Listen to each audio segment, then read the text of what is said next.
ಎಲ್ರಿಗೂ ನಮಸ್ಕಾರ. ಮೈಸೂರಿನ ಸಂಸ್ಕೃತಿ ಆದಿತ್ಯ ಲೋಕೇಶ್ ಅವರ ಯೂಟ್ಯೂಬ್ ಚಾನೆಲ್ ಮೂಲಕ ನನ್ನ ಜೀವನ ಕಥೆಯನ್ನ ಅನುಭವಗಳನ್ನ ನಿಮ್ ಜೊತೆ ಹಂಚ್ಕೊಳ್ಳುವಂತ ಒಂದು ಸದವಕಾಶವನ್ನ ನಮಗೆ ಆದಿತ್ಯ ಲೋಕೇಶ್ ಅವರು ಕೊಟ್ಟಿದ್ದಾರೆ. ಅವರಿಗೆ ಧನ್ಯವಾದಗಳನ್ನ ಹೇಳ್ತಾ ನನ್ನ ಜೀವನ ಕಥೆಯನ್ನ ಮುಂದುವರಿಸೋದಕ್ಕೆ ಮೊದಲು ತಮ್ಗೆಲ್ಲ ಮತ್ತೊಮ್ಮೆ ನಮಸ್ಕಾರಗಳು. ನೋಡಿ, ನಾನು 24 ಗಂಟೆಲಿ ಒಂದು 5 ಗಂಟೆ ಕಾಲ ನಿದ್ದೆ ಮಾಡಿದ್ರೆ ನಾನು ಬರಿತಾ ಇರ್ತೀನಿ, ಓದ್ತಾ ಇರ್ತೀನಿ, ಟಿವಿ ನೋಡ್ತೀನಿ, ರೇಡಿಯೋ ಬಹಳ ಕೇಳ್ತೀನಿ, ಜೊತೆಗೆ ಪುಸ್ತಕಗಳನ್ನು ಓದ್ತಾ ಇರ್ತೀನಿ, ಮತ್ತೆ ಹಳೆಯ ಚಲನಚಿತ್ರಗಳನ್ನ ನೋಡ್ತಾ ಇರ್ತೀನಿ. ಅಂದ್ರೆ ನನಗೆ ಡಿಶುಮ್ ರೊಮ್ಯಾಂಟಿಕ್ ಚಿತ್ರಗಳು ಇವೆಲ್ಲ ಅಷ್ಟು ಖುಷಿ ಕೊಡೋದಿಲ್ಲ. ಒಬ್ಬ ಸಾಹಿತಿಯಾಗಿ, ಲೇಖಕನಾಗಿ, ಸಂಭಾಷಣೆಕಾರನಾಗಿ ನನಗೆ ವಿಶೇಷ ಕಥೆಯನ್ನ ಹೊಸ ರೀತಿಯ ನಿರೂಪಣೆ ಮಾಡಿದಂತ ಚಿತ್ರಗಳು ಸೇರುತ್ತೆ. ನನ್ನ ಜೀವನದ ಕಥೆಯನ್ನ ನಿಮಗೆ ಹೇಳ್ತಿರ್ಬೇಕಾದ್ರೆ ನಾನು ಎಲ್ಲಿಗೆ ನಿಲ್ಸಿದ್ನೋ ನನ್ನ ಕತೆ, ಆ ಜೀವನ ಕಥೆಗೆ ಹೊಂದಿಕೊಂಡ ಹಾಗೆ ನಿನ್ನೆ ಒಂದು ಸಿನಿಮಾ ನೋಡಿದೆ. ಆ ಸಿನಿಮಾ ಬಗ್ಗೆ ತಮ್ಗೆ ಒಂದು 4 ಮಾತು ಹೇಳಿ ಮುಂದೆ ಹೋಗ್ತೀನಿ. ಅದ್ರ ಹೆಸರು ಬ್ರಹ್ಮ.com ಅಂತ ತಮಿಳ್ ಚಲನಚಿತ್ರ, 2017ರಲ್ಲಿ. ನನಗೆ ಅನೇಕ ದಿನಗಳಿಂದ ನಾನು ದೇವ್ರನ್ನ ಬಹಳ ನಂಬ್ತೀನಿ. ಪ್ರಪಂಚದಲ್ಲಿರೋ ಹೆಚ್ಚು ದೇವಸ್ಥಾನಗಳನ್ನ, ಸಾಂಸ್ಕೃತಿಕ ಸ್ಥಳಗಳನ್ನ ನೋಡಿದ್ದೀನಿ, ಅವುಗಳ ಬಗ್ಗೆ ಪುಸ್ತಕ ಬರೆದಿದ್ದೀನಿ. ಈಗ ನೋಡಿ, ರಾಮಾಯಣದ ಸ್ಥಳಗಳೆಲ್ಲ ನೋಡ್ಕೊಂಡು ಬಂದ ಮೇಲೆ ಭಾರತ ದೇಶದಲ್ಲಿ ರಾಮಾಯಣದ ಸ್ಥಳಗಳು ಎಲ್ಲೆಲ್ಲಿದೆ ಅದರ ಬಗ್ಗೆ ಪುಸ್ತಕ ಮಾಡಿದ್ದೀನಿ. ಹಾಗೆ ಕಾಶಿ ಯಾತ್ರೆ ಬಗ್ಗೆ ಪುಸ್ತಕ ಮಾಡಿದ್ದೀನಿ. ಅನೇಕ ದೇವಸ್ಥಾನಗಳ ಬಗ್ಗೆ, ಅನೇಕ ಐತಿಹಾಸಿಕ ಪೌರಾಣಿಕ ಸ್ಥಳಗಳ ಬಗ್ಗೆ ಪುಸ್ತಕ ಬರ್ದಿದ್ದೀನಿ. ಆದ್ರೂ ನಂಗೆ ಒಂದೊಂದ್ಸಲ ದೇವರು ಅನ್ನೋಂಥ ವಿಷಯದ ಬಗ್ಗೆ ಸ್ವಲ್ಪ ನನಗೆ ಬೇಸರ ಬರುತ್ತೆ. ಯಾಕೆಂದ್ರೆ ಎಳೆ ವರ್ಷದಿಂದ ನಾನು ನೋಡ್ತಾ ಇರೋದು ನಮ್ಮ ತಂದೆ ಕಾಯಿಲೆ, ನಮ್ಮ ತಾಯಿ ಕಾಯಿಲೆ, ಆಮೇಲೆ ಮದುವೆ ಆದ್ಮೇಲೆ ನನ್ನ ಹೆಂಡತಿ ಕಾಯಿಲೆ, ನನ್ನ ಮಗನ ಕಾಯಿಲೆ, ನನ್ನ ಸೊಸೆ ಕಾಯಿಲೆ, ನನ್ನ ಕಾಯಿಲೆಗಳು, ಮತ್ತೆ ಅನೇಕ ಎಡರು ತೊಡರಲ್ಲಿ 2 ಕೋಟಿ ರೂಪಾಯಿ ಮೇಲೆ ಕಳ್ಕೊಂಡು ಅನೇಕ ರೀತಿಯಲ್ಲಿ ನನ್ನನ್ನ ಹಿಂಸೆ ಮಾಡಿದಂತ ಜನರ ಸಲುವಾಗಿ ಕೋರ್ಟ್ ಕೇಸ್ಗೆಲ್ಲ ಹೋದಾಗ ಬೇರೆ ಬೇರೆ ರೀತಿಯ ವಿಭಿನ್ನ ಬೇಸರವಾಗುವಂತ, ಅಸಹ್ಯವಾಗುವಂತ ಸಂದರ್ಭಗಳನ್ನೆಲ್ಲ ಎದುರಿಸಿದಾಗ ದೇವ್ರಿದಾನ, ಇದ್ರೆ ನಮ್ಮಂತ ಭಕ್ತರಿಗೆ ಯಾಕೆ ಕಷ್ಟ ಕೊಡ್ತಾನೆ, ಬೇಡಪ್ಪ ಅಂತ ಅನ್ಸುತ್ತೆ ಒಂದೊಂದ್ಸಲ ಬೇಸರವಾದಾಗ. ಇತ್ತೀಚೆಗೆ 3 ತಿಂಗಳ ಕೆಳಗೆ ನನ್ನ ಹೆಂಡತಿ ತೀರ್ಕೊಂಡಾಗಂತೂ ನನ್ನ ಸಿಟ್ಟಿನ ಕಟ್ಟೆ, ದುಃಖದ ಕಟ್ಟೆ ಒಡೆದು ಹೋಗಿತ್ತು. ಆದ್ರೆ ಇದನ್ನ ಯಾಕೆ ಹೇಳ್ತಾ ಇದ್ದೀನಿ ಅನ್ಕೊಂಡ್ರ, ನಿನ್ನೆ ಆ ಬ್ರಹ್ಮ.com ನೋಡಿದಾಗ ನನಗೆ ಒಂದ್ ಸ್ವಲ್ಪ ಸಮಾಧಾನ ಆಯ್ತು. ಯಾಕೆ ಅಂದ್ರೆ ಅಲ್ಲಿ ಹೀರೋ ಏನ್ ಮಾಡ್ತಾನೆ, ಬಹಳ ಮಹತ್ವಾಕಾಂಕ್ಷೆ ಇರುತ್ತೆ ಅವನಿಗೆ. ನಾನು ಹಂಗೆ ಇದ್ದೆ ಯುವಕನಾಗಿದ್ದಾಗ, ಬಹಳ ಮಹತ್ವಾಕಾಂಕ್ಷೆ ಇದ್ದು ಅವನು ಬರ್ತ್ಡೇ ದಿವಸ ಅವ್ರ ಅಮ್ಮ ಹೇಳಿರ್ತಾಳೆ ಅಂತ ದೇವಸ್ಥಾನಕ್ಕೆ ಹೋಗ್ತಾನೆ. ಆ ದೇವಸ್ಥಾನದಲ್ಲಿ ಎಲ್ಲ ದೇವರುಗಳ ಮೂರ್ತಿಗಳು, ದೇವಸ್ಥಾನಗಳು ಇರುತ್ತೆ ಆ ಒಂದು ಸಮುಚ್ಚಯದಲ್ಲಿ. ಆದ್ರೆ ಎಲ್ಲ ಬಾಗಿಲುಗಳು ಹಾಕಿರುತ್ತೆ. ಆಗ ಬಾಗಿಲು ಇನ್ನೇನು ಹೆಬ್ಬಾಗಿಲು ಮುಚ್ಚಬೇಕಾದ್ರೆ ಈ ಹೀರೋ ಒಳಗೆ ಹೋಗ್ಬೇಕಾದ್ರೆ ಒಬ್ಬ ಬಂದು ಇವನನ್ನ ಸ್ವಾಗತಿಸಿ, ನೋಡಪ್ಪ ಎಲ್ಲಾ ದೇವಸ್ಥಾನ ಬಾಗಿಲು ಹಾಕಿದೀವಿ, ಬ್ರಹ್ಮನ ದೇವಸ್ಥಾನ ಮಾತ್ರ ತೆಗೆದಿದೆ, ಅಲ್ಲಿ ಬೇಕಾದ್ರೆ ನೀನು ಪೂಜೆ ಮಾಡಬಹುದು ಅಂತ. ಅಲ್ಲಿ ಹೋದಾಗ 4 ಮುಖದ ಬ್ರಹ್ಮನ ಮೂರ್ತಿ ಇರುತ್ತೆ. ಆರತಿ ತಗೊಳ್ತಾನೆ.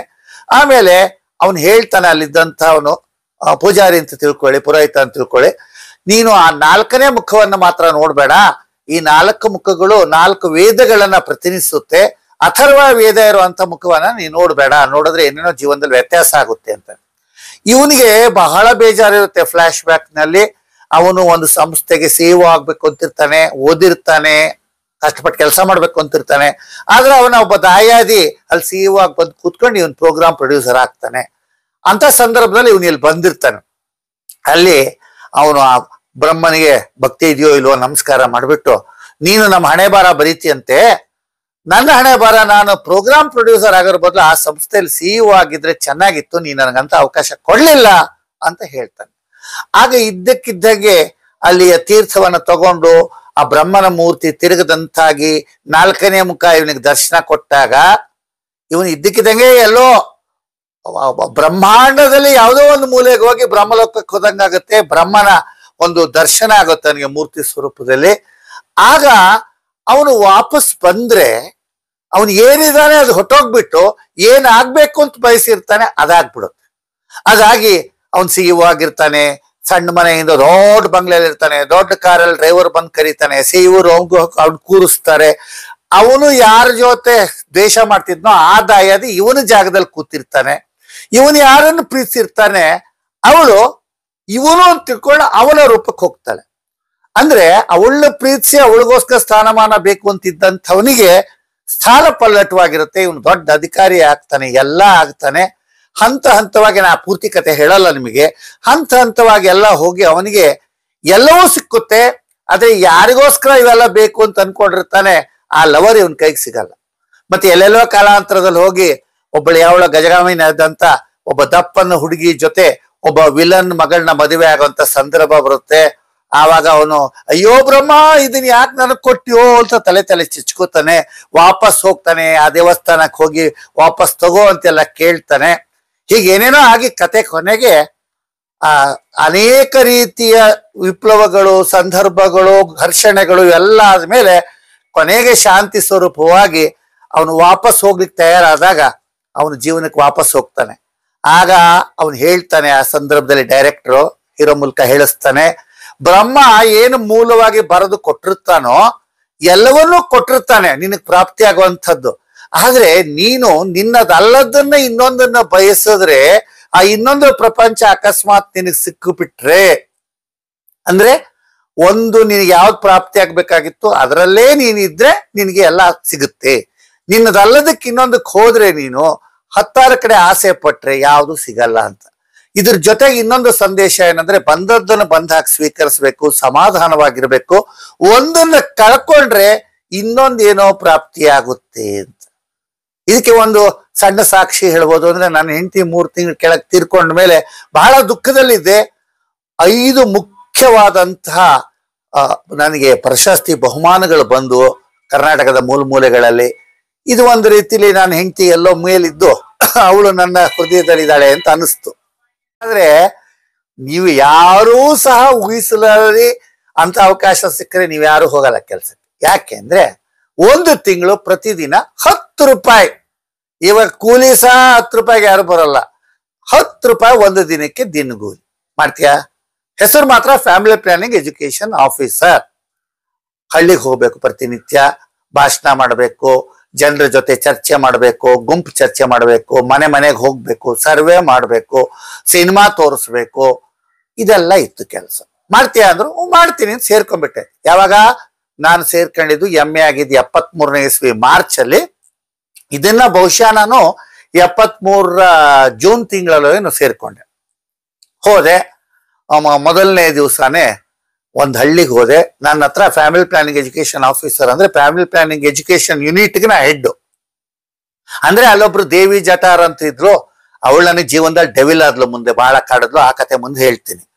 ಅಲ್ಲಿಂದ ನನಗೆ ಒಂದು ಯೂನಿಟ್ ಇತ್ತು. ನನ್ನ ಕೈ ಕೆಳಗೆ 6 ಜನ ಫೀಲ್ಡ್ ಸ್ಟಾಫ್, 3 ಗಂಡಸರು 3 ಹೆಂಗಸರು. ದಿನ ಅವ್ರ ಹಳ್ಳಿಗಳಿಗೆ ಹೋಗ್ಬೇಕು. ನಮಗೆ 40 ಹಳ್ಳಿ ಧಾರವಾಡ ಜಿಲ್ಲೆ, ಧಾರವಾಡ ತಾಲೂಕಿನಲ್ಲಿ. ಮತ್ತೆ ಹುಬ್ಬಳ್ಳಿ ಶಹರದ ಒಂದು ಸೆಟ್ಲ್ಮೆಂಟ್ ಏರಿಯಾ ಇತ್ತು, ತೊರವಿಗಲ್ಲಿ ಬಳಿ.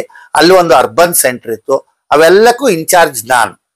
ಇಲ್ಲೆಲ್ಲ ದಿನ ಓಡಾಡ್ಬೇಕಾಗಿತ್ತು. ಒಂದು ದೊಡ್ಡ ಹಿಪ್ಪೋಪಟಮಸ್ ಅಂತ ಕರಿತಾ ಇದ್ದೆ. ಒಂದು ದೊಡ್ಡ ಹಳದಿ ಬಣ್ಣದ, ಹಳದಿ ಅನ್ನಕ್ಕಾಗಲ್ಲ, ಬಾದಾಮಿ ಬಣ್ಣದ ಒಂದು ದೊಡ್ಡ ವ್ಯಾನ್ ಇತ್ತು. ಸಿನಿಮಾ ಯೂನಿಟ್ ಇತ್ತು. ಒಬ್ಬ ಡ್ರೈವರು, ಒಬ್ಬ ಆಕ್ಸಿಲರಿ ನರ್ಸ್, ಮಿಡ್ ವೈಫ್ ನನ್ನ ಜೊತೆ ಬರ್ತಿದ್ಲು. ANM. ಇಷ್ಟು ಜನದ ಯೂನಿಟ್ ನಂದಿತ್ತು. ಮೊದಲನೇ ದಿವಸ ಒಂದು ಹಳ್ಳಿಗೆ ಹೋದೆ. ಹಳ್ಳಿಲಿ ಸಿನಿಮಾ ತೋರಿಸೋ ಕೆಲಸ. ಆಗ 73ನೇ ಇಸ್ವಿಯಲ್ಲಿ 1000 ಜನ ಸೇರ್ಬಿಡೋರು ಹಳ್ಳಿಲಿ. ಯಾಕಂದ್ರೆ ಈಗ ನಂಗೆ ಟಿವಿ ಇರ್ಲಿಲ್ಲ, ಚಾನಲ್ಸ್ ಇರ್ಲಿಲ್ಲ, ಸಿನಿಮಾಗಳು ಕಮ್ಮಿ ಬರೋದು, ಜನರ ಹತ್ರ ಬಡತನ ಇತ್ತು, ಬಹಳ ದುಡ್ಡಿರ್ಲಿಲ್ಲ. ಸಿನಿಮಾ ಯೂನಿಟ್ ಹೋಗುತ್ತೆ ಅಂದ್ರೆ ಅವಾಗ ಫೀಲ್ಡ್ ಪಬ್ಲಿಸಿಟಿ ಅವ್ರು ಸಿನಿಮಾ ತೋರಿಸೋರು. ರಾಜ್ಯ ಸರ್ಕಾರದ ಮತ್ತೆ ಸೆಂಟ್ರಲ್ ಗವರ್ಮೆಂಟಿನ 2 ಫೀಲ್ಡ್ ಪಬ್ಲಿಸಿಟಿ ಇದೆ. ಇಬ್ರು ಸಹ ಸಿನಿಮಾ ತೋರಿಸೋರು. ನಾವು ಆ ಸಿನಿಮಾ ರೀಲ್ಗಳನ್ನ ಇಸ್ಕೊಂಡು ನಮ್ಮ ಸಿನಿಮಾ ಫ್ಯಾಮಿಲಿ ಪ್ಲಾನಿಂಗ್ ಅಸೋಸಿಯೇಷನ್ ನಿರ್ಮಾಣ ಮಾಡಿದಂತ ಚಿತ್ರಗಳನ್ನ ತೋರ್ಸೋಕೆ ಹೋಗ್ತಿದ್ದೆ.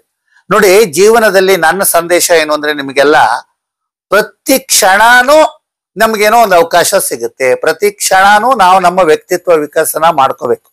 ಕ್ಲಾಸ್ಗೆ ಹೋಗಿ ಎಕ್ಸಾಮ್ ಬರೆದು ನಿಮ್ಮ ಟೋಟಲ್ ವ್ಯಕ್ತಿತ್ವ ನಿರ್ಮಾಣ ಮಾಡ್ತಾರೆ ಯಾರೋ ಅಂತ ಅನ್ಕೊಂಡ್ರೆ ಆಗಲ್ಲ. ಹೆಜ್ಜೆ ಹೆಜ್ಜೆಗೆ ಬಂದ ಅವಕಾಶವನ್ನ ಬಳಸ್ಕೋಬೇಕು. ನಿಮ್ಮ ವ್ಯಕ್ತಿತ್ವದ ವಿಕಸನ ಮಾಡ್ಕೋಬೇಕು. ನೀಡ್ ಆಫ್ ದಿ ಅವರ್ ಅಂತೀವಿ. ಪ್ರತಿ ಕ್ಷಣಕ್ಕೆ ನಿಮ್ಮ ಅಗತ್ಯತೆ ಏನಿರುತ್ತೆ, ಆ ಕ್ಷಣಕ್ಕೆ, ಆ ಕಾಲಕ್ಕೆ, ಆ ಸ್ಥಳಕ್ಕೆ ಅಗತ್ಯತೆ ಏನಿರುತ್ತೆ ಅದಕ್ಕೆ ನೀವು ಹೊಂದ್ಕೊಂಡು ಹೋಗ್ಬೇಕು. ಆಗ ನೀವು ಸಕ್ಸಸ್ಫುಲ್ ಆಗ್ತೀರಿ. ನಾನೇ ಹೋದೆ. ಅಲ್ಲಿ ಒಂದು ಬಾಪ್ರೆ ಬಾಪ್ ಅಂತ ಒಂದು ಹಿಂದಿ ಸಿನಿಮಾ 20 ನಿಮಿಷದ್ದು ಜನಸಂಖ್ಯಾ ಸಮಸ್ಯೆ ಬಗ್ಗೆ ಇತ್ತು. ಕುಟುಂಬ ಕಲ್ಯಾಣ ಯೋಜನೆಯ ಪರವಾಗಿ. ಆವಾಗ 1 ಮಗು ಸಾಕು, 2ಕ್ಕೆ ನಿಲ್ಸಿ ಅನ್ನುವಂಥದ್ದು ಒಂದಿತ್ತು ವ್ಯಾಖ್ಯೆ. ಸರಿ, ಸಾವಿರಾರು ಜನ, ಒಂದು 4,000 ಜನ ಸೇರಿದ್ದಾರೆ ಎರಡು ಹಳ್ಳಿಯಿಂದ ಪಕ್ಕದಿಂದ ಬಂದು 1-1.5 ಗಂಟೆ ಕಾಲ ಸಿನಿಮಾ ತೋರಿಸ್ತಿದ್ವಿ. ಆ 22 ನಿಮಿಷದ ಸಿನಿಮಾ ಏನಿದೆ, ಬಾಪ್ರೆ ಬಾಪ್, ಹಿಂದಿಯಲ್ಲಿ ಇತ್ತು. ಸಾವಿರಾರು ಜನ ಕೂತಿದ್ದಾರೆ, ಪಿನ್ ಡ್ರಾಪ್ ಸೈಲೆನ್ಸ್, ಸೌಂಡ್ ಬರ್ತಾ ಇದೆ, ಕೇಳ್ತಾ ಇದ್ದಾರೆ. ಆದ್ರೆ ಒಬ್ಬರ ಮುಖದಲ್ಲೂ ಏನೂ ಪ್ರತಿಕ್ರಿಯೆ ಇಲ್ಲ. ನಾನು ಸಂದರ್ಭದಲ್ಲಿ ಯೋಚನೆ ಮಾಡಿದೆ, ಯಾಕೆ ಇವರೆಲ್ಲ ಹೇಗೆ ಕೂತಿದ್ದಾರೆ? ಹೊಳಿತು ನನಗೆ, ಬಹುಶಃ ಇವರಿಗೆ ಹಿಂದಿ ಭಾಷೆ ಬರ್ತಾ ಇಲ್ಲ. ಇದು ಕನ್ನಡದಲ್ಲಿ ಇದ್ದಿದ್ರೆ ಇವ್ರಿಗೆ ಅರ್ಥ ಆಗ್ತಿತ್ತು ಅಂತ ನಾನು ಅಲ್ಲೇ ಸ್ಥಳೀಯ ರಿಸರ್ಚ್ ಮಾಡ್ಕೊಂಡ್ಬಿಟ್ಟೆ. ಆಮೇಲೆ ಫೀಲ್ಡ್ ಪಬ್ಲಿಸಿಟಿದು ಇಂಗ್ಲಿಷ್ನಲ್ಲಿತ್ತು, ಅದಕ್ಕೂ ಜನ ಮೌನವಾಗಿ ಕೂತಿದ್ರು. ಆಮೇಲೆ ಒಂದ್ ದಿವಸದ ಮುಗೀತು ಶೋ, ರಾತ್ರಿ ಮನೆಗೆ ಬಂದೆ. 2ನೇ ದಿವಸ ಇನ್ನೊಂದು ಹಳ್ಳಿಗೆ ಸಿನಿಮಾ ತೋರಿಸ್ಲಿಕ್ಕೆ ಹೋದ್ವಿ. ಹೋದಾಗ ನಾನೇನ್ ಮಾಡಿದೆ, ಆ ಸಿನಿಮಾ ತೋರಿಸೋ ಪ್ರೊಜೆಕ್ಟರ್ನ ಸೌಂಡ್ ಆಫ್ ಮಾಡಿದೆ, ವಿಡಿಯೋನ ಇಟ್ಟು ಯಾವ್ಯಾವ ಪಾತ್ರ ಬರುತ್ತೆ, ಯಾವಾಗ ನಿರೂಪಣೆ ಬರುತ್ತೆ ಅದನ್ನೆಲ್ಲ ನಾನು ಆ ಸೌಂಡ್ ತೆಗೆದ್ಬಿಟ್ಟು ಆ ವಿಡಿಯೋ ಪಾರ್ಟ್ಗೆ ನಾನು ಕನ್ನಡದಲ್ಲಿ ನಿರೂಪಣೆ, ಕನ್ನಡದಲ್ಲಿ ಪಾತ್ರಗಳ ಹಾಗೆ ಮಾತಾಡಿದೆ. ಅಂದ್ರೆ ಹಿಂದಿ ಬದಲು ಸ್ಥಳೀಯ ಭಾಷೆ ಕನ್ನಡದಲ್ಲಿ ಆ ಭಾವಾಭಿನಯದಿಂದ ಆ ಅರ್ಥ ಬರೋ ಹಾಗೆ, ಆ ಚಿತ್ರಗಳಿಗೆ ಅಂದ್ರೆ ಫೋಟೋದಲ್ಲಿ ಬರುವಂತ ಕಾಣಿಸ್ತದಲ್ಲ, ಅದಕ್ಕೆ ತಕ್ಕಂಗೆ ನಾನು ಸ್ಥಳೀಯ ಭಾಷೆಯನ್ನು ಉಪಯೋಗಿಸಿ ಧಾರವಾಡದ ಭಾಷೆಯಲ್ಲಿ ಮಾತಾಡಿದೆ. ಸೇರಿದ ಜನ ಶಿಳ್ಳೆ ಹೊಡೆದ್ರು, ನಾಕ್ರು, ಚಪ್ಪಾಳೆ ತಟ್ಟಿದ್ರು. ಅವತ್ತು ನನ್ಗೆ ಗೊತ್ತಾಯ್ತ್ರಿ, ಸ್ಥಳೀಯ ಭಾಷೆ ಕನ್ನಡದಲ್ಲಿ ಮಾತಾಡಿದ್ರೆ ಜನರಿಗೆ ಅರ್ಥ ಆಗುತ್ತೆ. ಅವ್ರದ್ದು ಅಲ್ಲದ ಅಪರಿಚಿತ ಭಾಷೆಯಲ್ಲಿ ಇಂಗ್ಲಿಷು ಹಿಂದಿಯಲ್ಲಿ ಹೇಳಿದ್ರೆ ಅವರಿಗೆ ಅಷ್ಟು ಅರ್ಥ ಆಗೋದಿಲ್ಲ ಅಂತ ತಿಳ್ಕೊಂಡೆ, ಸತ್ಯ. ಹೀಗೆ ಹಳ್ಳಿಗಳಿಗೆ ದಿನ ವೆಹಿಕಲ್ ಇತ್ತು. ಆದ್ರೆ ನಾನು ತಪಾಸಣಾ ಅಧಿಕಾರಿಯಾಗಿದ್ದರಿಂದ ವೆಹಿಕಲ್ ಜೊತೆ ನಾ ಹೋಗಂಗಿರ್ಲಿಲ್ಲ. ಆ mobile education and medical team ಅದು ಹೋಗ್ತಿದ್ವಿ ಹಳ್ಳಿಗೆ, ನಮ್ಮ ಇರುವಂತ ಹಳ್ಳಿಗಳಿಗೆ ಒಂದಿನಕ್ಕೆ 2-3 ಹಳ್ಳಿಗೆ ಹೋಗ್ತಿದ್ವಿ. ಆದ್ರೆ ವೆಹಿಕಲ್ ಜೊತೆ ನಾ ಹೋಗೋ ಹಂಗಿರ್ಲಿಲ್ಲ. ವೆಹಿಕಲ್ ಅವ್ರು ಹೋದ ಮೇಲೆ ನಾನು ಬಸ್ಸಲ್ಲೋ ಸೈಕಲಲ್ಲೋ ಅಥವಾ ಯಾರ್ದೋ ಟ್ರ್ಯಾಕ್ಟರ್ ಮೇಲೋ ಕೂತ್ಕೊಂಡು ಆ ರಿಮೋಟ್ ಹಳ್ಳಿಗಳಿಗೆ ಹೋಗ್ಬೇಕಾಯ್ತು. ಯಾಕೆಂದ್ರೆ ಸರಿಯಾದ ಟೈಮ್ ಹೋಗಿದಾರೋ ಇಲ್ವೋ, ಸರಿಯಾದ ಟೈಮಿಗೆ ಆರೋಗ್ಯ ಚೆಕಪ್ ಮಾಡಿದಾರೋ ಇಲ್ವೋ, ಸರಿಯಾದ ಟೈಮಿಗೆ ಅರ್ಹರಿಗೆ ಮೆಡಿಸಿನ್ಸ್ ಕೊಟ್ಟಿದಾರೋ ಇಲ್ವೋ, ಅಥವಾ ಆ ಕಂಡಮ್ ನಿರೋಧ ಕೊಟ್ಟಿದಾರೋ ಇಲ್ವೋ, ಲೂಪ್ ಹಾಕಿದಾರೋ ಇಲ್ವೋ, ಅಥವಾ ವ್ಯಾಸಕ್ಟಮಿಗೆ ಅಥವಾ ಟ್ಯೂಬೆಕ್ಟಮಿಗೆ ಜನರನ್ನ ಆಯ್ಕೆ ಮಾಡಿದಾರೋ ಇಲ್ವೋ, ಜನರಿಗೆ ಮನವರಿಕೆ ಮಾಡಿಕೊಟ್ಟು ನಮಗೆ ಕೇಸಸ್ ಅನ್ನು ಕರ್ಕೊಂಡು ಬರ್ಬೇಕಾಗಿತ್ತು. ಅಂದರೆ 2 ಉದ್ದೇಶ ಇತ್ತು, 3 ಉದ್ದೇಶ. ಒಂದು, ಜನಸಂಖ್ಯಾ ಸಮಸ್ಯೆಯ ಬಗ್ಗೆ ಗ್ರಾಮೀಣ ಮಟ್ಟದಲ್ಲಿ ಅರಿವು ಮೂಡಿಸಿ ಚಿಕ್ಕ ಕುಟುಂಬ ಹೊಂದಿ ಅಂತ ಹೇಳಿ ಅವರಿಗೆ ತಾತ್ಕಾಲಿಕ ಕುಟುಂಬ ಯೋಜನಾ ವಿಧಾನಗಳನ್ನು ಅಳವಡಿಸೋಕ್ಕೋಸ್ಕರ ಅವರಿಗೆ ಹಲವು ಮೆಥಡ್ಸ್ ಇತ್ತು, ಅದನ್ನ ಅವ್ರ ಬಗ್ಗೆ ಹೇಳಬೇಕಾಗಿತ್ತು. 2ನೇದಾಗಿ ಯಾರು ಆಪರೇಷನ್ಗೆ ಅರ್ಹರಿದ್ದಾರೆ ಅವರಿಗೆ ಮನವೊಲಿಸ್ಬೇಕಾಗಿತ್ತು. 3ನೇದಾಗಿ ಕರ್ಕೊಂಡ್ಬರ್ಬೇಕಾಗಿತ್ತು ನಮ್ಮ ಆಸ್ಪತ್ರೆಗೆ. 4ನೇದಾಗಿ ಆ ಸಾಹಿತ್ಯ ಏನ್ ನಮ್ಮಲ್ಲಿತ್ತು ಅದನ್ನ ಎಲ್ರಿಗೂ ಹಂಚಬೇಕಾಗಿತ್ತು. ಓದಕ್ ಬರ್ದೇ ಇದ್ದವ್ರಿಗೆ ನಾವು ಓದಿ ಹೇಳ್ಬೇಕಾಗಿತ್ತು. ಅಲ್ಲಿ ನಾನು ಅನೇಕ ರೀತಿಯಲ್ಲಿ ನನ್ನದೇ ಆದ ವಿಧಾನಗಳನ್ನು ಅಳವಡಿಸ್ಕೊಂಡೆ. ನಾನು ಒಂದು ಅರ್ಥ ಮಾಡ್ಕೊಂಡೆ, ಆಗ ಮಗುವನ್ನ ಪಡಿಲಿಕ್ಕೆ ದಂಪತಿಗಳು ಬೇಕು, ಗಂಡು ಹೆಣ್ಣು ಸೇರ್ಬೇಕು. ಆದ್ರೆ ಅರ್ಹ ದಂಪತಿಗಳಿದ್ದವರಿಗೆ ಮಾತ್ರ ಆ ಮಗುವಾಗುವ ಸಂತಾನೋತ್ಪತ್ತಿಯ ಕಾಲದಲ್ಲಿ ಮಾತ್ರ ಮಕ್ಕಳಾಗುತ್ತೆ. ಅಂದ್ರೆ ಹೆಣ್ಣಿಗೆ 14-15 ವರ್ಷದಿಂದ 45 ವರ್ಷದ ತನಕ ಅವರಿಗೆ ಮಾಸಿಕ ಚಕ್ರ, ಮುಟ್ಟಿನ ಚಕ್ರ ಇರೋ ತನಕ ಅವರಿಗೆ ಮಗು ಹಾಕೋ ಸಂಭವ. ಇದನ್ನೆಲ್ಲ ನಾನು ಅವಾಗ ಡಾಕ್ಟರ್ ಬುಕ್ ಇಟ್ಕೊಂಡು ನಾನು ಓದ್ದೆ. ಇವತ್ತಿಗೂ ನಾನು ಹಾಕಿದಂತ ಚಿತ್ರಗಳು ಏನಂತೀರಿ, ಮಾನವ ದೇಹದ ಬಗ್ಗೆ, ಅವಯವಗಳ ಬಗ್ಗೆ ಏನು ಸಂಗ್ರಹ ಇತ್ತು, ನಾನು ಒಬ್ಬ ಡಾಕ್ಟರ್ ಓದು ಹಂಗೆ ನಾನು ದೊಡ್ಡ ಬುಕ್ ಓದಿ ನೋಟ್ಸ್ ಮಾಡ್ಕೊಂಡೆ. ನಮ್ಮ ಮನೆಗೆ ಯಾರು ಬಂದ್ರೆ ಬಹುಶಃ ನಾನು ಆ ನೋಟ್ ಬುಕ್ ಅನ್ನು ತೋರಿಸ್ತೀನಿ. ಉದ್ದನ ನೋಟ್ ಬುಕ್ ಅಲ್ಲಿ ಚಿತ್ರಗಳನ್ನು ತೆಗೆದಿದ್ದೀನಿ. ಮಾನವ ದೇಹದ ಗಂಡು ಹೆಣ್ಣಿನ ಒಳಗಿನ ಅಂಗಗಳು ಯಾವ ರೀತಿ ಕೆಲಸ ಮಾಡುತ್ತೆ, ಸಂತಾನೋತ್ಪತ್ತಿ ಹೇಗಾಗುತ್ತೆ, ಇವನ್ನೆಲ್ಲ ಸ್ಟಡಿ ಮಾಡ್ಬೇಕ್ರಿ. ನಾವ್ ಯಾವುದೋ ಒಂದು ಕೆಲ್ಸಕ್ಕೆ ಹೋದ್ರೆ ನಾವು ಅಪ್ಡೇಟ್ ಮಾಡ್ಕೋಬೇಕು. ಅಂದ್ರೆ ನಾನು ಡಾಕ್ಟರ್ ಅಲ್ಲ, ಆದ್ರೆ ಡಾಕ್ಟರ್ ತರ ಕೆಲಸ ಮಾಡಬೇಕು. ನಾನು ಜನರಿಗೆ ಬೋಧಿಸುವಂತ ವ್ಯಕ್ತಿ ಅಲ್ಲ, ಆದ್ರೆ ಪಾಠ ಮಾಡಬೇಕು. ವಿದ್ಯಾರ್ಥಿಗಳಿಗೆ ಪಾಠ ಮಾಡೋದು ಅಲ್ಲ, ಇದು ದೊಡ್ಡವ್ರಿಗೆ ಪಾಠ ಮಾಡೋದು. ದೊಡ್ಡವ್ರ ಮಾತು ಕೇಳಲ್ಲ, ಹಠಮಾರಿಗಳು, ಓದಿರಲ್ಲ, ಮೂಢನಂಬಿಕೆಗಳು, ತಪ್ಪು ಗ್ರಹಿಕೆಗಳು, ತಂದೆ ತಾಯಿ ತಾತ ಅಜ್ಜಿ ಹಳ್ಳಿಯ ವಾತಾವರಣದಲ್ಲಿರುವಂತ ಫೋರ್ಸಸ್, ಧಾರ್ಮಿಕ ಫೋರ್ಸಸ್. ಆಗ ಚಿಕ್ಕ ಕುಟುಂಬ ಅನ್ನೋದ್ರ ಬಗ್ಗೆ 73ನೇ ಇಸವಿಯಲ್ಲಿ ಬಹಳ ವರ್ಷಗಳಿಂದ ಪಾಪ ಬಹಳ ಜನ ಪ್ರಯತ್ನ ಮಾಡಿದ್ರು, ಆಗ್ತಾ ಇರಲಿಲ್ಲ. ಯಾಕೆಂದ್ರೆ ಎಲ್ಲ ಕಡೆ ಒಂದು ಕುಟುಂಬ ಕಲ್ಯಾಣ ಕೇಂದ್ರಗಳು ಸರ್ಕಾರದ ಇವತ್ತಿರೋ ಅಷ್ಟಿರ್ಲಿಲ್ಲ. ಖಾಸಗಿ ಸಂಸ್ಥೆಗಳದು ಇವತ್ತಿರೋಷ್ಟು ಇರಲಿಲ್ಲ. ನಾನಿದ್ದಂತ NGO ಅದರ ಮೂಲ ಒಂದು ಸಂಸ್ಥೆ ಏನಿದೆ, ಇಂಟರ್ನ್ಯಾಷನಲ್ ಪ್ಲಾನ್ಡ್ ಪೇರೆಂಟ್ಹುಡ್ ಫೆಡರೇಷನ್ ಅಂತ ಹೇಳಿ, ಅದು ಲಂಡನ್ ಅಲ್ಲಿ ಇತ್ತು. ನಾವಿದ್ದದ್ದು family planning association of India ಅನ್ನೋದು ಭಾರತ ದೇಶದಲ್ಲಿ ಅದರ ಸಂಸ್ಥೆಗಳು, ಅಂಗ ಸಂಸ್ಥೆಗಳು. ನಮ್ಮ ಇಡೀ ದೇಶದಲ್ಲಿ ಸುಮಾರು 80-90 ಸ್ಥಳಗಳಲ್ಲಿ ಈ ನಮ್ಮ ಬ್ರಾಂಚಸ್ ಇತ್ತು. ಆದ್ರೆ ಧಾರವಾಡ ಶಾಖೆಯ ಬ್ರಾಂಚು ಇಡೀ ಭಾರತ ದೇಶದ ತರಬೇತಿ ಕೇಂದ್ರವಾಗಿತ್ತು. ಅಲ್ಲಿ ಒಂದು ಕರ್ನಾಟಕ ಪ್ರಾಜೆಕ್ಟ್ ಅಂತ ಬೇರೆ ಇತ್ತು, ಅದು ರಿಸರ್ಚ್ ಇದ್ದದ್ದು. ಇಡೀ ಇಂಡಿಯಾಗೆ ಸಂಬಂಧಪಟ್ಟ ರಿಸರ್ಚ್ ಧಾರವಾಡದಲ್ಲಿ ನಡೀತಾ ಇತ್ತು. ನನ್ನ ಅದೃಷ್ಟ ನೋಡಿ, ಸರಿ ನಾನು 2ನೇ ದಿವಸನೇ ಪಾಠ ಕಲ್ತ್ಕೊಂಡೆ. ಆ ರೀತಿಲಿ ಎಲ್ಲಿ ಹೋದ್ರು ಮಾತಾಡೋ ಹಾಗೆ, ಆಮೇಲೆ ಹೋಗಿ ಯಜಮಾನರನ್ನ ಮಾತಾಡ್ಸೋದು ಹೇಗೆ, ಮಹಿಳೆಯರನ್ನ ಮಾತಾಡ್ಸೋದು ಹೇಗೆ, ಮಕ್ಕಳನ್ನ ಮುದ್ಸೋದು ಹೇಗೆ. ಅಲ್ಲಿ ನೋಡಿ ನಿಮ್ಗೆ ಇನ್ನೊಂದು ಹೇಳ್ತೀನಿ. ಈಗ ರಾಜ್ಯ ಅಥವಾ ಕೇಂದ್ರ ಸರ್ಕಾರದಲ್ಲಿ ಆರೋಗ್ಯ ಇಲಾಖೆಯಲ್ಲಿ ಕೆಲಸ ಮಾಡಬೇಕಾದ್ರೆ ಅವ್ರು ಡಾಕ್ಟರ್ ಆಗಿರ್ಬೇಕು, ಇಲ್ಲ ಫೀಲ್ಡ್ ಸ್ಟಾಫ್ ಆಗೋದಾದ್ರೆ ಅವರಿಗೆ 1 ವರ್ಷ 2 ವರ್ಷ ತರಬೇತಿ ಕೊಡ್ತಾರೆ. ನನ್ನ ಅದೃಷ್ಟ ಅದು ನೋಡ್ರಿ, ನನ್ನ ಒಂದು ಚಾಲೆಂಜ್ ಲೈಫಲ್ಲಿ ಏನಂದ್ರೆ ನನಗೆ ಯಾರು ತರಬೇತಿ ಕೊಟ್ಟಿಲ್ಲ. ನಾ 1000 ಜನಕ್ಕೆ ತರಬೇತಿ ಕೊಟ್ಟಿದ್ದೀನಿ, ಅಂತ ಸ್ಥಾನಕ್ಕೆ ಹೋದೆ. ಯಾಕಂದ್ರೆ ಸ್ವಪ್ರಯತ್ನ, ಸ್ವ ಅಧ್ಯಯನದಿಂದ. ಇವ್ರು ಹಿಂಗ್ ಕೇಳಿದ್ರೆ ಏನು ಉತ್ತರ ಹೇಳ್ಬೇಕು, ಇವ್ರು ಹಿಂಗ್ ಕೇಳಿದ್ರೆ ಏನು ಉತ್ತರ ಹೇಳ್ಬೇಕು ಅಂತ ನನ್ನಲ್ಲೇ ಪ್ರಶ್ನೆ ಉತ್ತರ ಎರಡನ್ನೂ ಮಾಡ್ಕೋತಿದ್ದೆ. ನಾನು ಡಾಕ್ಟರ್ಸ್ ಹತ್ರ ಮಾತಾಡ್ತಾ ಇದ್ದೆ, ಸೋಷಿಯಲ್ ವರ್ಕರ್ ಹತ್ರ ಮಾತಾಡ್ತಾ ಇದ್ದೆ, ಶಿಕ್ಷಣ ಇಲಾಖೆಯವ್ರ ಹತ್ರ ಮಾತಾಡ್ತಾ ಇದ್ದೆ, ಆರೋಗ್ಯ ಇಲಾಖೆಯವ್ರ ಹತ್ರ ಮಾತಾಡ್ತಾ ಇದ್ದೆ. ಮಾತಾಡುವುದರಿಂದ, ವಿಚಾರ ವಿನಿಮಯ ಮಾಡ್ಕೊಳ್ಳೋದ್ರಿಂದ ಜ್ಞಾನಾರ್ಜನೆ ಆಗುತ್ತೆ ಅಂತ ನಂಬಿದ್ದೀನಿ ನಾನು. ಅಲ್ಲಿ ನೋಡಿ ನಿಮ್ಗೆ ಹೇಳ್ತಾ ಇದ್ದೆ, ಮಕ್ಕಳು ಸಿಂಬಳ ಸುರಿಸ್ತಾ ಇದ್ರು, ಚಡ್ಡಿ ಹಾಕೊಂಡಿರಲಿಲ್ಲ ಚಿಕ್ಕ ಮಕ್ಕಳು. ಆದ್ರೆ ತಾಯಂದಿರನ್ನ ನಮ್ಮ ಮಾತಿನ ಹತ್ರ ಆಕರ್ಷಿಸ್ಬೇಕಾದ್ರೆ, ತಾತ ಅಜ್ಜಿಯನ್ನ ನಮ್ಮ ಮಾತಿನ ಹತ್ರ ಆಕರ್ಷಿಸ್ಬೇಕಾದ್ರೆ ಆ ಮಕ್ಕಳನ್ನ ಮುದ್ದಾಡ್ಬೇಕಾಗಿತ್ತು, ಆ ಮಕ್ಕಳನ್ನ ಎತ್ಕೋಬೇಕಾಗಿತ್ತು. ಆಮೇಲೆ ಸ್ವಚ್ಛವಿರದ ಮನೆಗಳು, ಸಗಣಿ ನೆಲದ ಮನೆಗಳು, ಕುರ್ಚಿ ಸಹ ಇಲ್ಲದೆ ಇರುವಂತ ಮಣ್ಣಿನ ನೆಲ, ಆಮೇಲೆ ಕೊಚ್ಚೆಯಲ್ಲಿದ್ದಂಥ ದೇವಸ್ಥಾನದ ಕಟ್ಟೆ, ಅಲ್ಲಿ ಹುಲ್ಲಿನ ಮೇಲೆ, ನೆಲದ ಮೇಲೆ, ಎಲ್ಲಿ ಅಂದ್ರೆ ಅಲ್ಲಿ ಕೂತ್ಕೋಬೇಕಾಗಿತ್ತು. ಬಟ್ಟೆ ಕ್ಲೀನ್ ಆಗಿರ್ಬೇಕು, ನನ್ನ ಬಟ್ಟೆ ಕೊಳೆ ಆಗ್ಬಾರ್ದು, ನನ್ನ ಕೈ ಕಾಲು ಕೊಳೆ ಆಗ್ಬಾರ್ದು ಅಂದ್ರೆ ನಾನು ಆ ಕೆಲ್ಸಕ್ಕೆ ಹೋಗ್ಬಾರ್ದು. ಸಿದ್ಧನಾಗ್ಬೇಕು ನಾವು, ಫೀಲ್ಡ್ಗೂ ಸಿದ್ಧನಾಗ್ಬೇಕು, ಕೆಲ್ಸಕ್ಕೂ ಸಿದ್ಧನಾಗ್ಬೇಕು. ಸ್ವಂತ ಕಲಿಕೆಯಿಂದ ನಾನು ಏನ್ ಮಾಡಿದೆ, ಬಹಳ ಮುಖ್ಯವಾದ ಕೆಲವು ವಿಚಾರಗಳನ್ನ ಯಾರೂ ಸಹ ಅಧ್ಯಯನ ಮಾಡಲಿಕ್ಕಿಲ್ಲ ಅಂಥವನ್ನ ಕಂಡುಹಿಡಿದೆ. ಯಾಕೆ? ಅರ್ಹ ದಂಪತಿಗಳ ಮದುವೆ ಆಗ್ಬೇಕಾದ್ರೆ 2 ಕುಟುಂಬಗಳ ಸಂಬಂಧ ಆಗತ್ತೆ. ಆ 2 ಕುಟುಂಬಗಳು ಏನು ಓದಿದ್ದಾರೆ ಅಥವಾ ಅವರ ಆರ್ಥಿಕ ಸ್ಥಾನ ಏನಿದೆ, ಸಾಮಾಜಿಕ ಸ್ಥಾನ ಏನಿದೆ, ಇವನ್ನೆಲ್ಲ ಯಾರು ನೋಡಲ್ಲ. ಮತ್ತೆ 2ನೇದಾಗಿ ತಂದೆ ತಾಯಿಗೆ, ತಾತ ಅಜ್ಜಿಗೆ ವಂಶ ಮುಂದುವರಿಯಬೇಕು ಅಂತ ಬಹಳ ಮುಖ್ಯವಾಗಿರೋದ್ರಿಂದ ಮದುವೆ ಆದ ತಕ್ಷಣ ಇನ್ನೇನು ಮಾಡಬೇಡಿ, ಮಗುನ್ ಮಾಡಿ 1 ವರ್ಷದಲ್ಲಿ ಮಗು ಆಗ್ಬಿಡ್ಬೇಕು. 2 ವರ್ಷ ಮಕ್ಕಳಾಗದೆ ಇದ್ರೆ ಆ ಕಾಲದಲ್ಲಿ ಹೆಣ್ಣನ್ನ ಬಂಜಿ ಅಂತ ಅನ್ನೋರು, 2ನೇ ಮದುವೆ ಮಾಡೋಕ್ ಪ್ರಯತ್ನ ಮಾಡೋರು, ಮೂಢನಂಬಿಕೆಗಳಿತ್ತು, ಬೇಕಾದಷ್ಟು ತಪ್ಪು ಗ್ರಹಿಕೆಗಳಿತ್ತು. ಸರ್ಕಾರದವ್ರು ಏನ್ರಿ ನೀವು ಹೇಳ್ಬಿಡ್ತೀರಿ, ನೀವು ಬಂದು ಏನ್ ಸಾಹೇಬರುಗಳು ಹೇಳ್ಬಿಡ್ತೀರಿ. ನಮ್ಮ ಜೀವನಕ್ಕೆ ಆಗೋರು ಯಾರು? ನಮಗೆ ಹೊಲಕ್ಕೆ ಜನ ಬೇಕು, ರೊಟ್ಟಿ ಬಡಿಯಕ್ ಜನ ಬೇಕು, ಕೆಲಸ ಮಾಡಕ್ ದನ ಕಾಯಕ್ ಜನ ಬೇಕು, ಹುಲ್ ಕೀಳೋಕ್ ಜನ ಬೇಕು. ಎಲ್ಲಿಂದ ತರಲಿ ನಾವು ಕೂಲಿ ಎಲ್ಲಿಂದ ಕೊಡೋಣ? ಅದರಿಂದ ನಮ್ಮ ಮನೆಯಲ್ಲಿ ದೊಡ್ಡ ಕುಟುಂಬ ಇರಬೇಕು, ಕನಿಷ್ಠ 8-10 ಮಕ್ಕಳು ಇರಬೇಕು. ಮಕ್ಕಳ ಸಂಖ್ಯೆ ಜಾಸ್ತಿ ಇದ್ರೆ ಒಳ್ಳೇದು.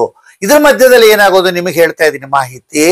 ಅನೇಕ ಕಾರಣಗಳಿಂದ, ವೈದ್ಯಕೀಯ ಕಾರಣದಿಂದ ನಮಗೆ ಜನಸಂಖ್ಯೆ ಹೆಚ್ಚುತ್ತಾ ಹೋಯ್ತು. ಯಾಕೆಂದ್ರೆ ಉಳಿಯೋರ ಸಂಖ್ಯೆ ಜಾಸ್ತಿ ಆಯ್ತು.